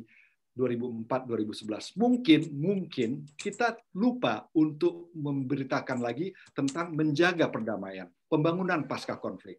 Kalau itu mungkin dilakukan, mungkin bisa terhindar. Jadi nggak selesai satu konflik. Ini adalah patung World Peace Gong di Ambon, Maluku. Kalau saya misalnya bikin cerita, saya bisa mulai dari sini sekarang ini tentang jurnalisme damai dan bagaimana dibentuk, bagaimana orang datang ke situ berwisata. Jadi kita nggak selesai ketika secara fisik sebuah konflik perang selesai, jurnalisme damai nggak selesai di situ. Dia terus ikut membangun cerita lagi. Nah, kelihatannya rumit memang ya. Ini komprehensif, investigatif. Nggak juga kok. Mungkin secara sadar sudah kita lakukan. Ini beberapa contoh. Anak muda Ambon merawat damai. Kemudian perempuan ini suarakan perdamaian dari Ahmadiyah di galeri seni. Lilin damai, masang lilin. Ya, itu bisa efeknya besar sekali. Gagasan-gagasan kreatif tadi gitu loh. Atau masalah yang sebabkan konflik di Papua. Kita nggak tahu, wawancara ahli. Banyak ahli yang kita tahu. Orang setempat yang melakukan riset, menjaga perdamaian menuju Aceh hebat. Ini kutipannya itu harus ada dialog. Kalau ada masalah-masalah di daerah seperti dulu di Aceh, itu kuncinya dialog, ditegaskan lagi. Yang ini di kota ini 90% pemain barongsai umat Muslim. Satu lagi paling bawah, CFD jadi momen rekonsiliasi cebong dan kampret. Ya, ini kan konflik juga ini cebong dan kampret dan berlarut-larut sebenarnya kan. Ada niat kita untuk menjadikan sebuah peristiwa itu jadi sebuah momen untuk meredakan konflik. Jadi kita mungkin sudah melakukan secara diam-diam. Nah, saya penutupnya adalah menyinggung juga sedikit tentang Mas Baskoro tadi. Apa jurnalisme damai itu? Tentang manusia. Perang, konflik apapun akan membuat semua manusia menderita. Itu satu. Nah, ini adalah ketika Pilkada Jabar tahun 1998. Waktu itu masih ada sisa-sisa dari ketegangan toleransi di Pilkada DKI Jakarta ya, Ahok dan Anies.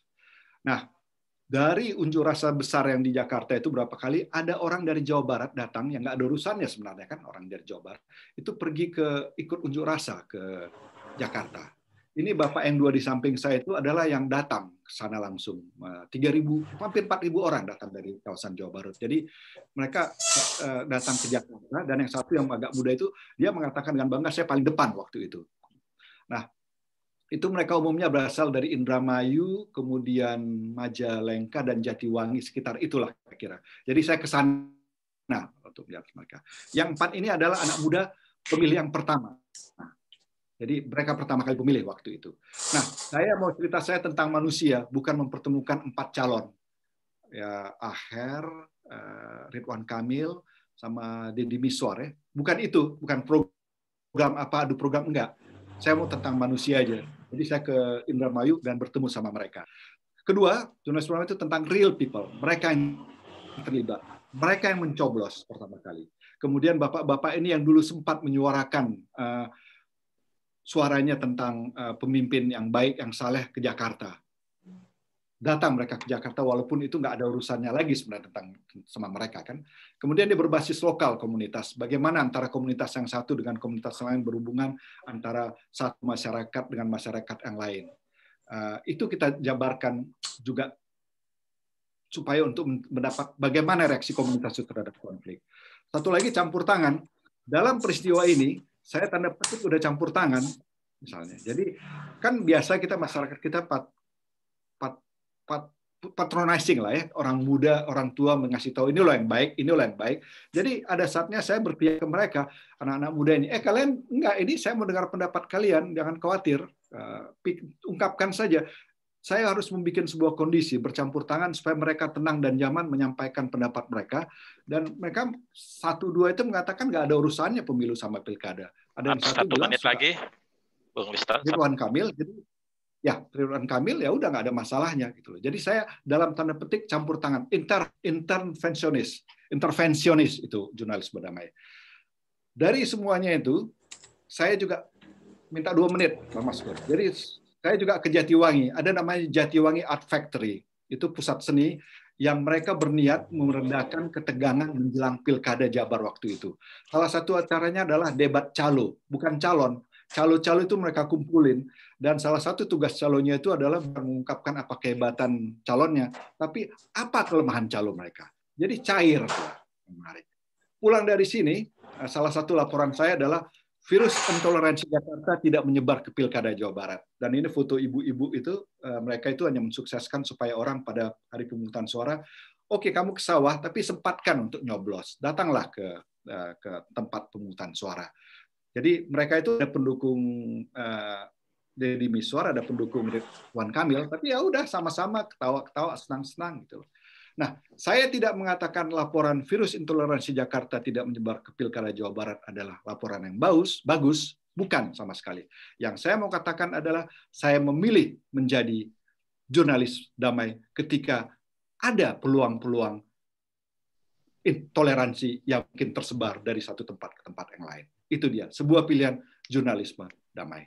Nah, terima kasih. Saya mau dengar pengalaman kawan-kawan sekalian mungkin dari lapangan langsung. Terima kasih, Bung Winston, luar biasa.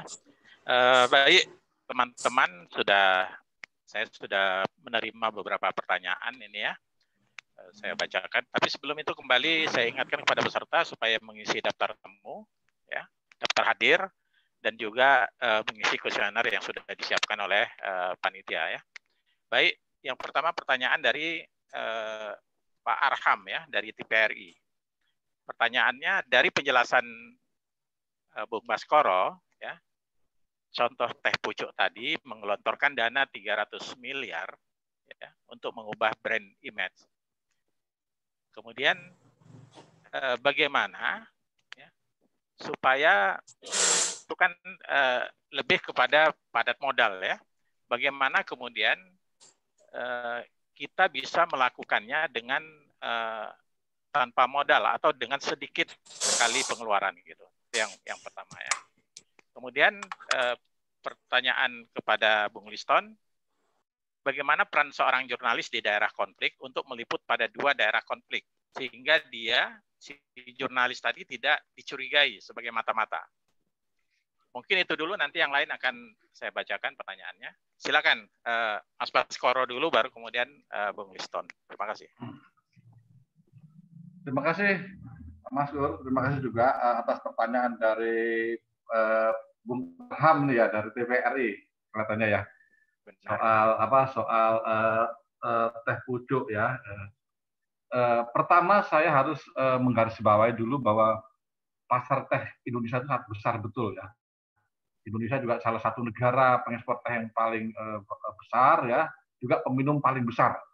Nah, bisnis inilah yang kemudian ditangkap dengan jeli oleh teh botol Rostro berbelas tahun dan menguasai pasar paling utama.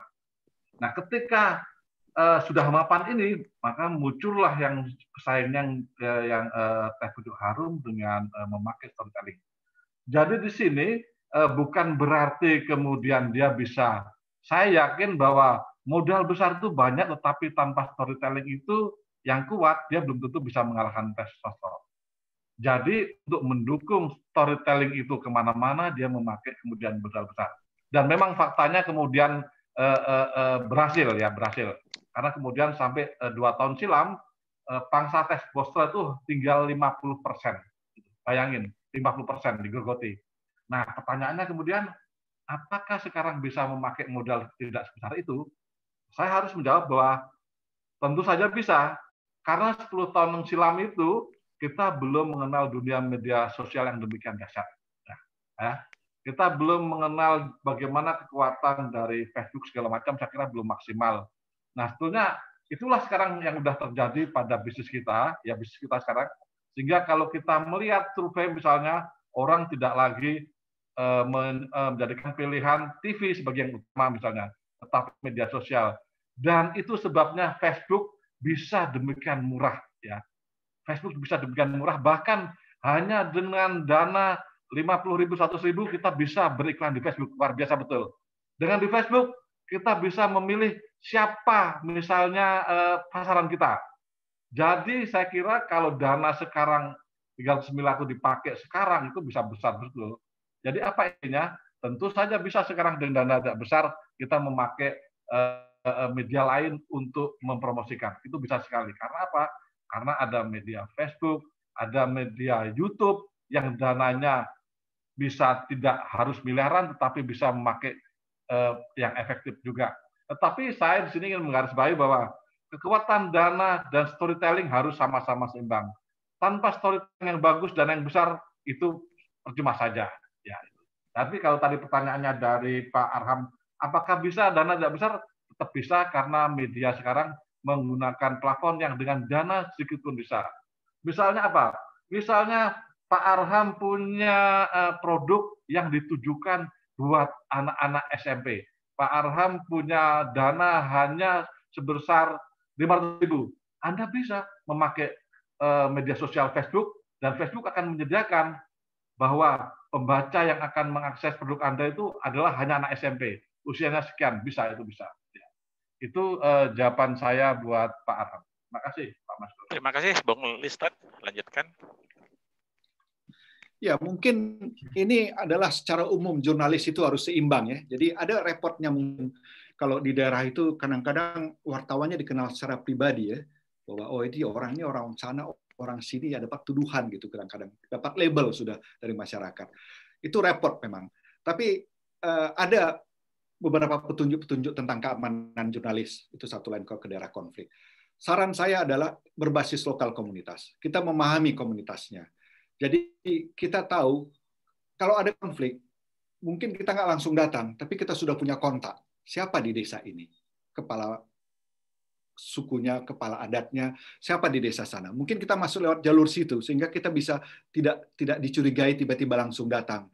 Dan memang kita tunjukkan semangat kita bahwa kita berdiri di tengah dan akan mendengar semua pihak. Ada pengalaman kecil ketika di Sampang dulu ada pilkada pemilihan bupati yang diulang kembali gara-gara rusuh.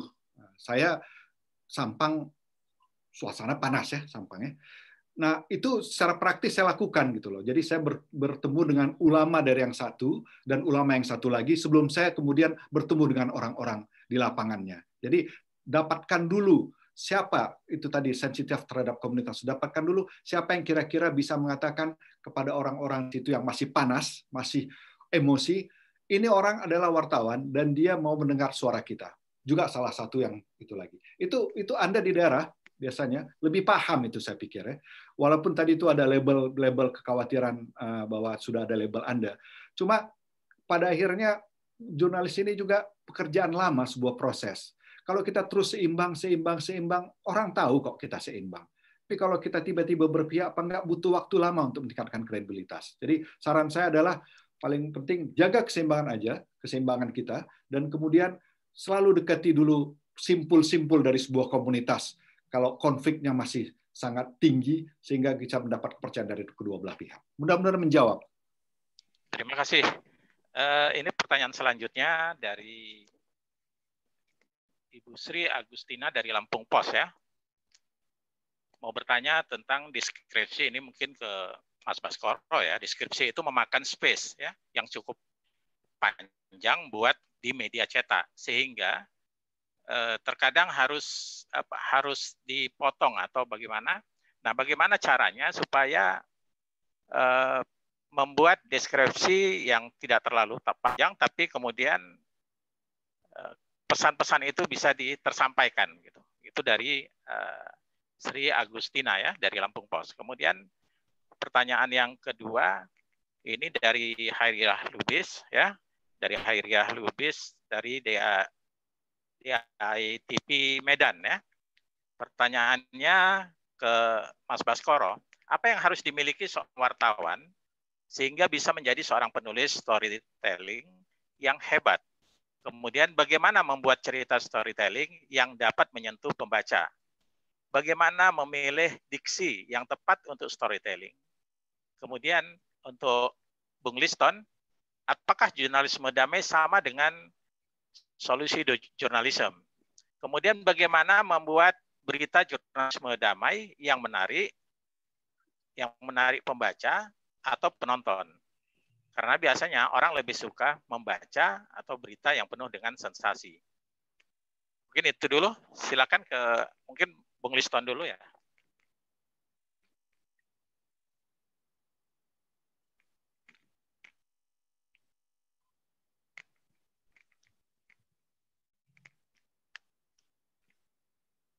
Pak Liston masih ke mute, Pak Liston masih ke mute. Jurnalisme damai dan jurnalisme solusi ya, hampir sama sebenarnya. Tapi jurnalisme damai itu lebih terfokus pada konflik antara dua masyarakat, perang. Sementara jurnalisme solusi itu lebih umum dia. Intinya itu adalah bagaimana wartawan itu juga berperan, punya tanggung jawab terhadap masyarakat, terhadap komunitas. Kita nggak bisa melaporkan tanpa mau tahu. Misalnya ada kerusakan lingkungan, cuma kita laporkan kerusakan lingkungannya seperti tadi kalau kita bandingkan jurnalisme konflik, jurnalisme damai, maka jurnalisme yang sebutlah konvensional melaporkan kerusakan lingkungan sekian luas air laut tercemar minyak. Kemudian kita gambarkan orang-orang tidak bisa memancing. Selesai, kita ambil ahli lingkungan wawancara. Jurnalisme solusi lebih mencari jalan keluarnya. Bagaimana, apa yang bisa dilakukan untuk mengatasi supaya mengurangi solusi air itu berkurang pencemarannya. Dan yang berikut dilakukan, apalagi yang bisa dilakukan kepada masyarakat sekitar. Hampir sama, tapi jurnalisme solusi itu secara umum. Kalau damai itu konflik, perang. Jadi 1990-an itulah, 80-an akhir itu kan ada perang, banyak perang di mana-mana. Mereka memberikan respon terhadap jurnalisme konvensional. Kemudian jurnalisme solusi lebih mundur lagi. Banyak masalah-masalah seperti tadi yang pertanyaan keduanya, sensasi, memberitakan media. Kemudian orang capek juga lama-lama. Tadi ingat penelitian Reuters Institute itu, dari 29% yang menghindari berita, 48% mengatakan, aduh, saya jadi punya perasaan saya jadi negatif loh. Nah, sekarang kita mencoba untuk melakukan bagaimana solusinya. Hampir sama saya kira prinsipnya, tapi yang satu umum, yang satu spesifik. Kemudian yang kedua tadi itu tentang yang itu ya, sensitif itu ya, sensasi ya, supaya pembaca dan penonton. Apa benar bahwa kalau dia sensasional itu terus lantas banyak pembacanya? Itu pertanyaan yang, dan kalau kita lihat lagi konteks lebih besar, persaingan media itu berat sekali sekarang loh. Kalau kita cuma memberitakan bohir, politik, omnibus law, ini law, apakah memang kita masih bisa mendapat pembaca dari berita yang sama itu terus?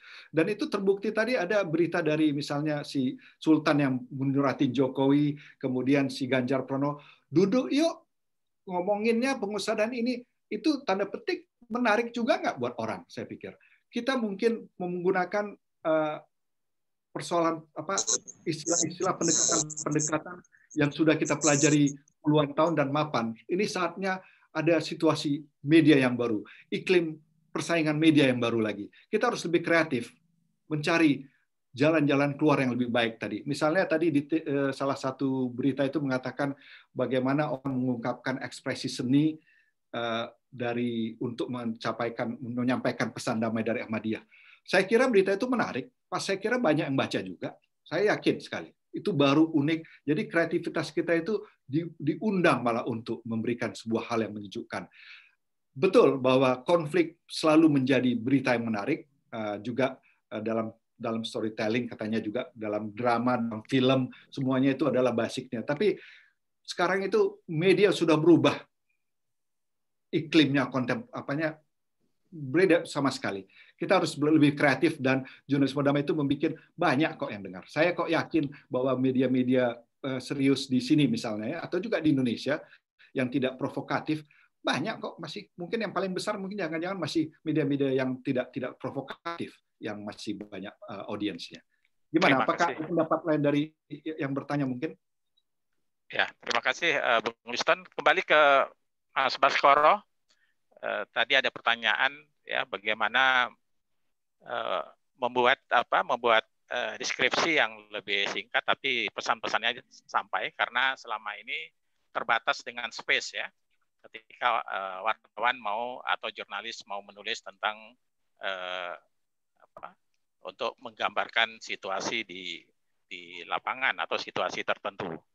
Kemudian dari Hairi Alubis tadi ya, rekan saya dari Medan, menanyakan bagaimana membuat cerita storytelling yang dapat menyentuh pembaca. Kemudian apa yang harus dimiliki seorang jurnalis sehingga bisa menjadi seorang penulis storytelling yang hebat. Mungkin itu Mas Baskoro, silakan.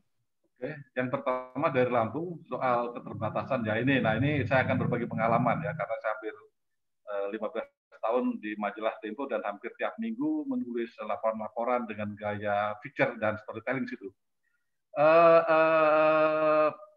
Kiat saya atau mungkin kiat yang bisa berbagi adalah Anda tidak usah terpaku pada alinea. Anda tulis dulu, baru kemudian ini masalah kebiasaan. Lama-lama Anda akan tahu bahwa mana bagian yang tidak perlu. Ya, jadi tulis sebuah judul alinea, setelah itu hilangkan kata-kata yang tidak perlu. Nah, ini perlu latihan, tapi lama-lama Anda akan tahu bahwa ada sebuah kata yang perlu dan itu dihilangkan saja. Misalnya begini, Anda menulis sebuah kalimat wajahnya pucat pasi saat matanya yang bulat menatap peti mati itu. Oke, satu.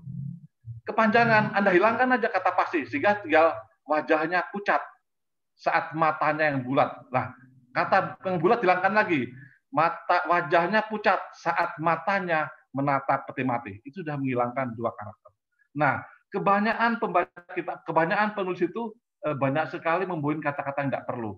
Misalnya apa? Misalnya oleh, dari, ya, yang. Tapi kalau Anda lama-lama peka dan Anda hilangkan, itu akan merapatkan tulisan tanpa kehilangan makna. Nah, jadi itu salah satu tekniknya. Tapi satu lagi, jangan terpaku. Itu bikinlah dulu, kemudian Anda dengan cepat menyisirnya.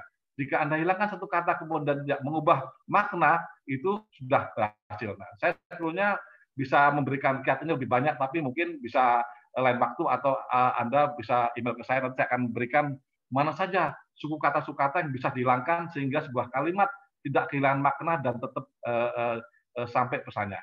Itu yang pertama. Dan yang kedua, buat penanya dari Mbak Karyah ya, kalau nggak salah, bagaimana menjadi storytelling yang baik. Yang pertama adalah Anda harus peka. Ini kepekaan wartawan itu di situ. Kedua adalah kaya diksi. Kenapa diksi? Diksi itu jangan ragu-ragu membuka kamus diksi. Saya memberi contoh gini. Kalau Anda menceritakan seseorang meninggal, Anda lihat siapa meninggal. Anda bisa memakai kata diksi, dia meninggal, dia tewas, dia wafat, dia koid, dia modar, dia kembali ke hariban Allah, atau dia tanda petik pulang. Banyak sekali. Disitulah bagaimana wartawan harus mengeksplorasi kata-kata. Sekali lagi saya harus berpesan bahwa kata-kata dalam bahasa Indonesia itu sangat kaya sekali. Itulah kekuatan teman-teman. Kenapa dulu majalah Tempo itu memakai kata kiat, enak dibaca dan perlu? Karena dulu wartawan Tempo itu awalnya adalah para seniman, para penulis. Jadi mereka sudah terbiasa memakai diksi yang bagus. Seperti saya contohkan tadi di dalam cerita tentang rumah bapaknya Aidit, penulisnya memakai kata rumah ringkih, bukan tua. Itu ringkih itu diksi. Tentu apakah tiba-tiba tidak? Wartawannya membuka kamus, dia mencari padanan kata apa padanan apa yang paling gitu, ya. Karena sebuah kata itu adalah kekuatan mengubah kata. Pada mulanya ribet, tetapi lama-lama Anda akan biasa dan menemukan kata. Sekali lagi, bahasa Indonesia itu adalah bahasa yang kaya. Saya sangat sedih dan sangat jengkel jika ada seorang penulis dimanapun, dalam satu alinea itu tertulis kata terkait dalam peristiwa ini, maka Bupati telah mengadakan sesuatu untuk terkait. Banyak betul. Saya ingin sekali teman-teman wartawan online melempar kata-kata terkait itu ke dalam keranjang sampah dan mari kita cari kata-kata yang lebih bernas lagi. Ya. Dan kemudian bagaimana supaya menutup sebuah cerita dengan menyentuh. Nah, inilah yang saya bilang tadi, kepekaan. Anda bisa menulis dan membangkitkan, wah ini kelihatannya akan dipakai untuk penutup dengan sebuah diksi yang bisa menyentuh. Ini perlu latihan, tetapi lama-lama Anda bisa. Seperti tadi itu, seperti saya beri contoh bagaimana wartawan Tempo mewawancarai anak Ilham Aidit. Dia menemukan sebuah ending yang sangat bagus, yang menceritakan bagaimana anak Ilham Aidit itu berdiri di sebuah tanah yang dia kira-kira ini adalah anak kuburan bapaknya. Dan kemudian dia mengutip pernyataan Ilham Aidit yang ingin bahwa suatu saat dia ingin memindahkan makam bapaknya ke sebuah tempat. Pembaca akan dibawa, mana mungkin makam yang sudah puluhan tahun itu ada kan? Tetapi wartawan meminjam perasaan, meminjam keinginan dari anak Aidit itu dipindah dalam sebuah kata-kata dengan kutipan dia ingin memindahkan makam itu ke sebuah tempat. Itu sangat mengharukan karena bagaimanapun jahatnya seorang anak tentu ingin bapaknya itu mendapat tempat yang baik dan tidak dibagi dia sendiri. Nah, inilah yang disebut dengan kepekaan seorang wartawan untuk mana mencari suasana, mana mencari petikan yang pas sehingga membuat pembaca kemudian merasa wah luar biasa wartawan ini, wah luar biasa ya. Itu memang tugas kita. Tapi saya yakin dengan latihan, dengan membaca banyak tulisan-tulisan bagus, dengan rajin buka kamus, kita akan menemukan diksi-diksi yang pas buat tulisan kita. Karena memang tugas wartawan adalah belajar terus. Ketika wartawan merasa pintar, sebetulnya itulah selesailah dia sebagai wartawan. Bukan selesai berhasil, tetapi selesai sebagai sebuah kegagalan. Terima kasih Pak Maskur, penjelasan saya mungkin bisa menambah sedikit pengetahuan buat teman-teman. Terima kasih. Tadi ada yang satu, bagaimana menjadi seorang penulis yang hebat gitu ya. Udah dijawab? Saya kira sudah ya. Perlu kepekaan dan belajar terus-menerus saya kira itu ya. Oke, terima kasih. Selanjutnya pertanyaan dari Haidir Sabarudin ya, dari Suara Media Nasional. Bertanya bagaimana menguatkan mental kami sebagai wartawan dalam meliput di daerah konflik. Ini pertanyaan kepada Bung Liston. Kemudian ada pertanyaan dari Amito Konusere dari Timor Leste ya, dari media radio televisi Timor Leste. Pertanyaannya, dia mengatakan bahwa media-media online di Timor Leste itu cenderung memberitakan persoalan-persoalan konflik ya. Nah, apakah ini karena ingin banyak pembaca atau karena memang ingin menciptakan konflik? Ingin menciptakan konflik atau kesengajaan. Kemudian satu pertanyaan lagi dari Ana Sormudi, media Pemda Kepulauan Tanimbar. Apakah media pemerintah daerah dapat menulis pemberitaan konflik yang dituangkan dalam media pemerintah kabupaten? Terus menarik untuk kita pada posisi sebagai humas ketika terlibat liputan konflik di salah satu desa. Itu saja pertanyaannya dan waktu kita masih ada 5 menit lagi. Terima kasih. Mungkin ke Bung Liston dulu ya. Waktunya terbatas, kita coba jawab sebisa-bisanya ya. Kalau memperkuat kita itu tadi, wartawan itu nggak bekerja sendiri. Dalam sesi sebelumnya itu kita membahas tentang bagaimana wartawan di sebuah daerah konflik dia memperkuatkan dirinya itu salah satunya kontak terus redakturnya, tanya terus berbicara dengan orang. Kedua, pengalaman saya dan juga mungkin pengalaman Bung, kalau kita seimbang, kalau kita tidak berpihak itu memberikan rasa tenang kok.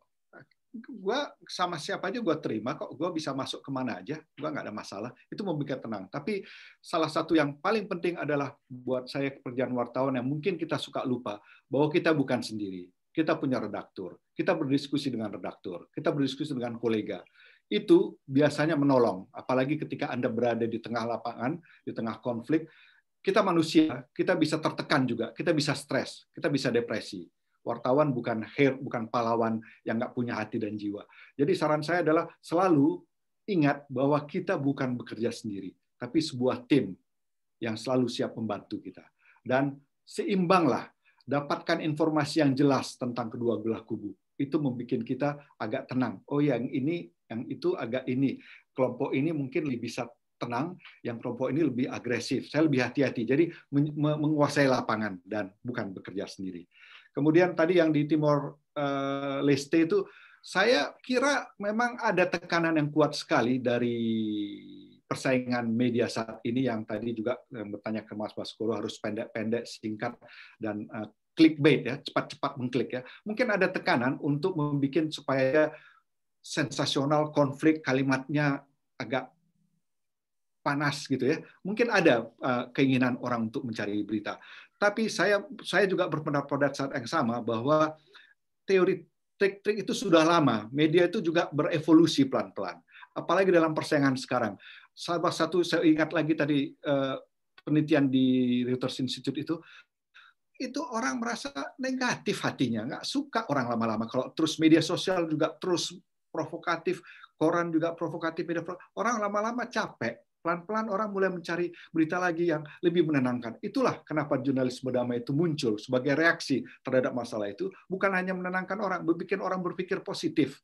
Dan itu penting, berpikir positif itu buat pendengar. Orang itu bisa mau mendapat dididik, menghibur, nggak dipanas-panasin terus. Jadi, dan terbukti di media di seluruh dunia, banyak sekali media online yang bisa bertahan hidup tanpa harus provokatif, dengan menjalani prosedur jurnalisme yang baik dan benar. Terbukti kok sudah di Indonesia, di Inggris, di Amerika, media-media seperti itu bertahan kok, berkembang juga kok. Jadi itu mungkin bisa menjawabnya. Soal humas itu saya pikir iya ya, kenapa enggak, Mbak? Karena justru humas itu adalah, Pemda itu adalah berperan penting, lebih dekat dia dengan konfliknya daripada wartawan. Jadi harus memberitakan konflik, tapi caranya seperti apa? Itu yang saya mau tegaskan dengan jurnalisme damai. Kita memilih secara damai, kita memilih bagaimana supaya kedua kelompok bisa bertemu, dibanding menceritakan cuma jatuh korban sekian.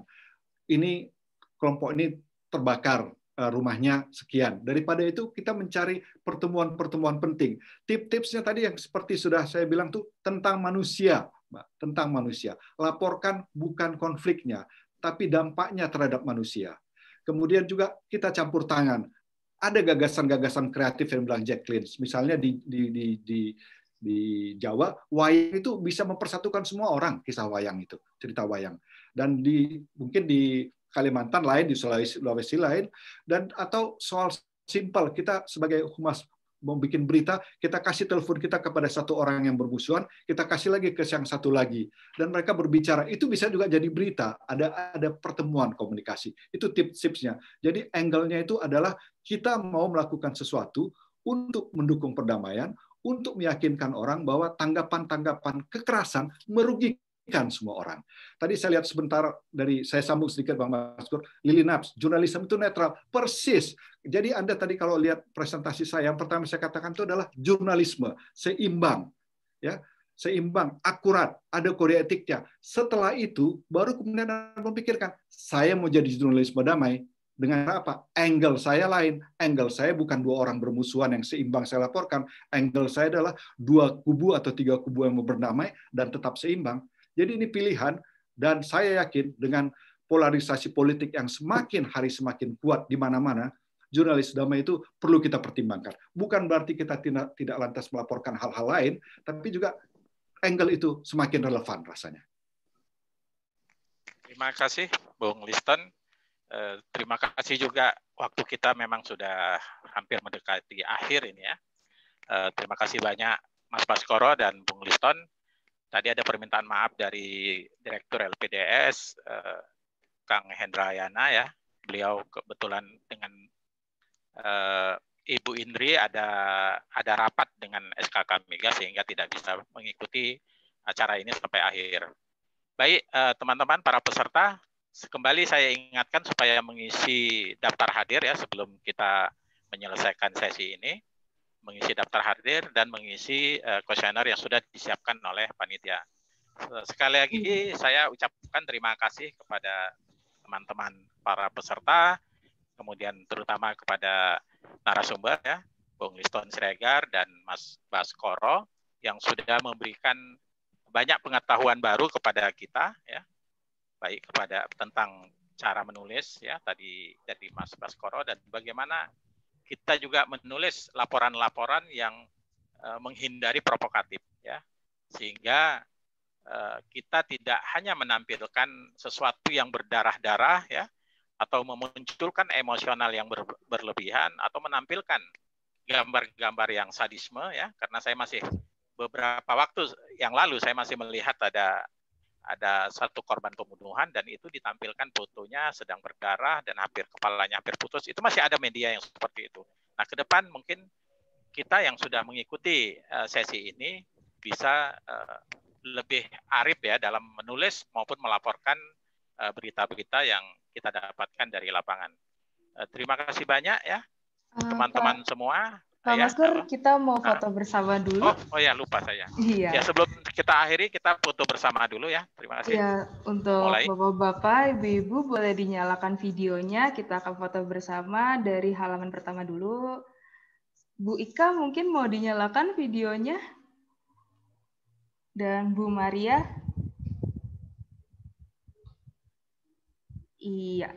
1, 2, 3. Ya, tunggu sebentar.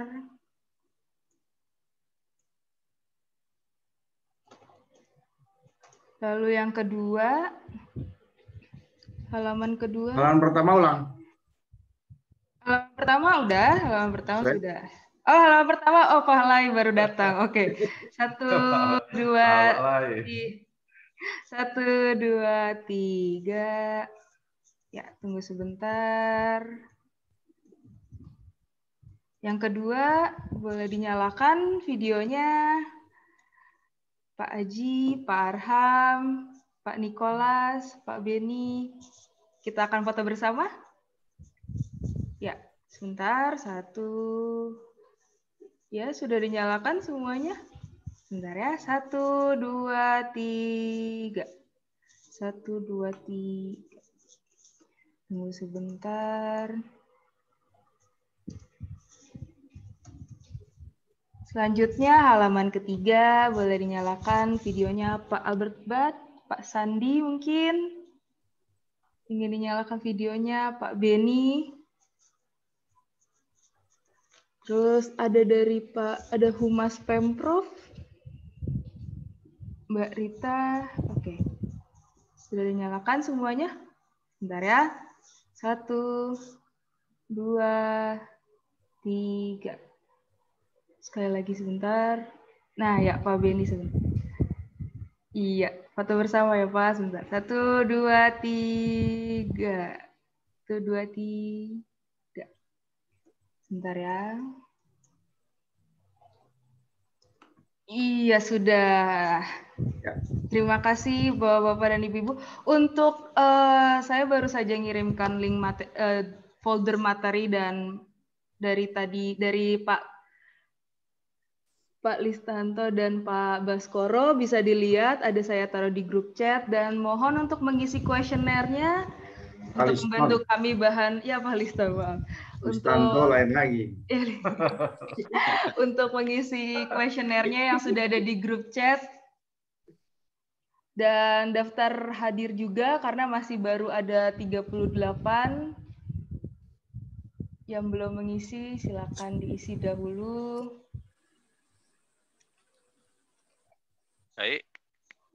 Baik, terima kasih. Sekali lagi saya ucapkan kepada para peserta ya, mulai dari Timor Leste, Jakarta, Jawa, Kalimantan, kemudian Lampung, Sumatera Utara, Medan ya, kemudian dari Aceh juga ada, dan beberapa daerah lain. Mohon maaf kalau ada beberapa pertanyaan yang tidak bisa kita sampaikan karena waktunya sudah habis ya. Demikian saya akhiri sesi virtual kelas ini untuk hari ini. Saya ucapkan terima kasih. Assalamualaikum warahmatullahi wabarakatuh. Selamat sore. Waalaikumsalam. Selamat sore. Terima kasih. Nah, kita semua sehat-sehat selalu. Bang Liston, kapan ke Jakarta, Bang Liston? Ini ada pandemi gimana, Pak? Tadi ada rencana tahun depan sebentar. Mampirlah ke Dewan Pers, ya, mampir ke LPDS. Kebun Siri ada kambing, nasi goreng kambing yang paling enak se-Asia. Iya, masih ada ya? Iya. Soalnya mau ngundang pun belum boleh tatap muka kan? Iya, ada rencana dan semoga ini kayaknya apakah COVID memang sudah menurun atau gara-gara terbawa berita Omnibus Law nih sebenarnya situasinya ini? Dua-duanya ya. Faktanya memang sudah mengalami penurunan gitu. Di sisi lain pemberitaan Omnibus Law juga begitu gencar kan.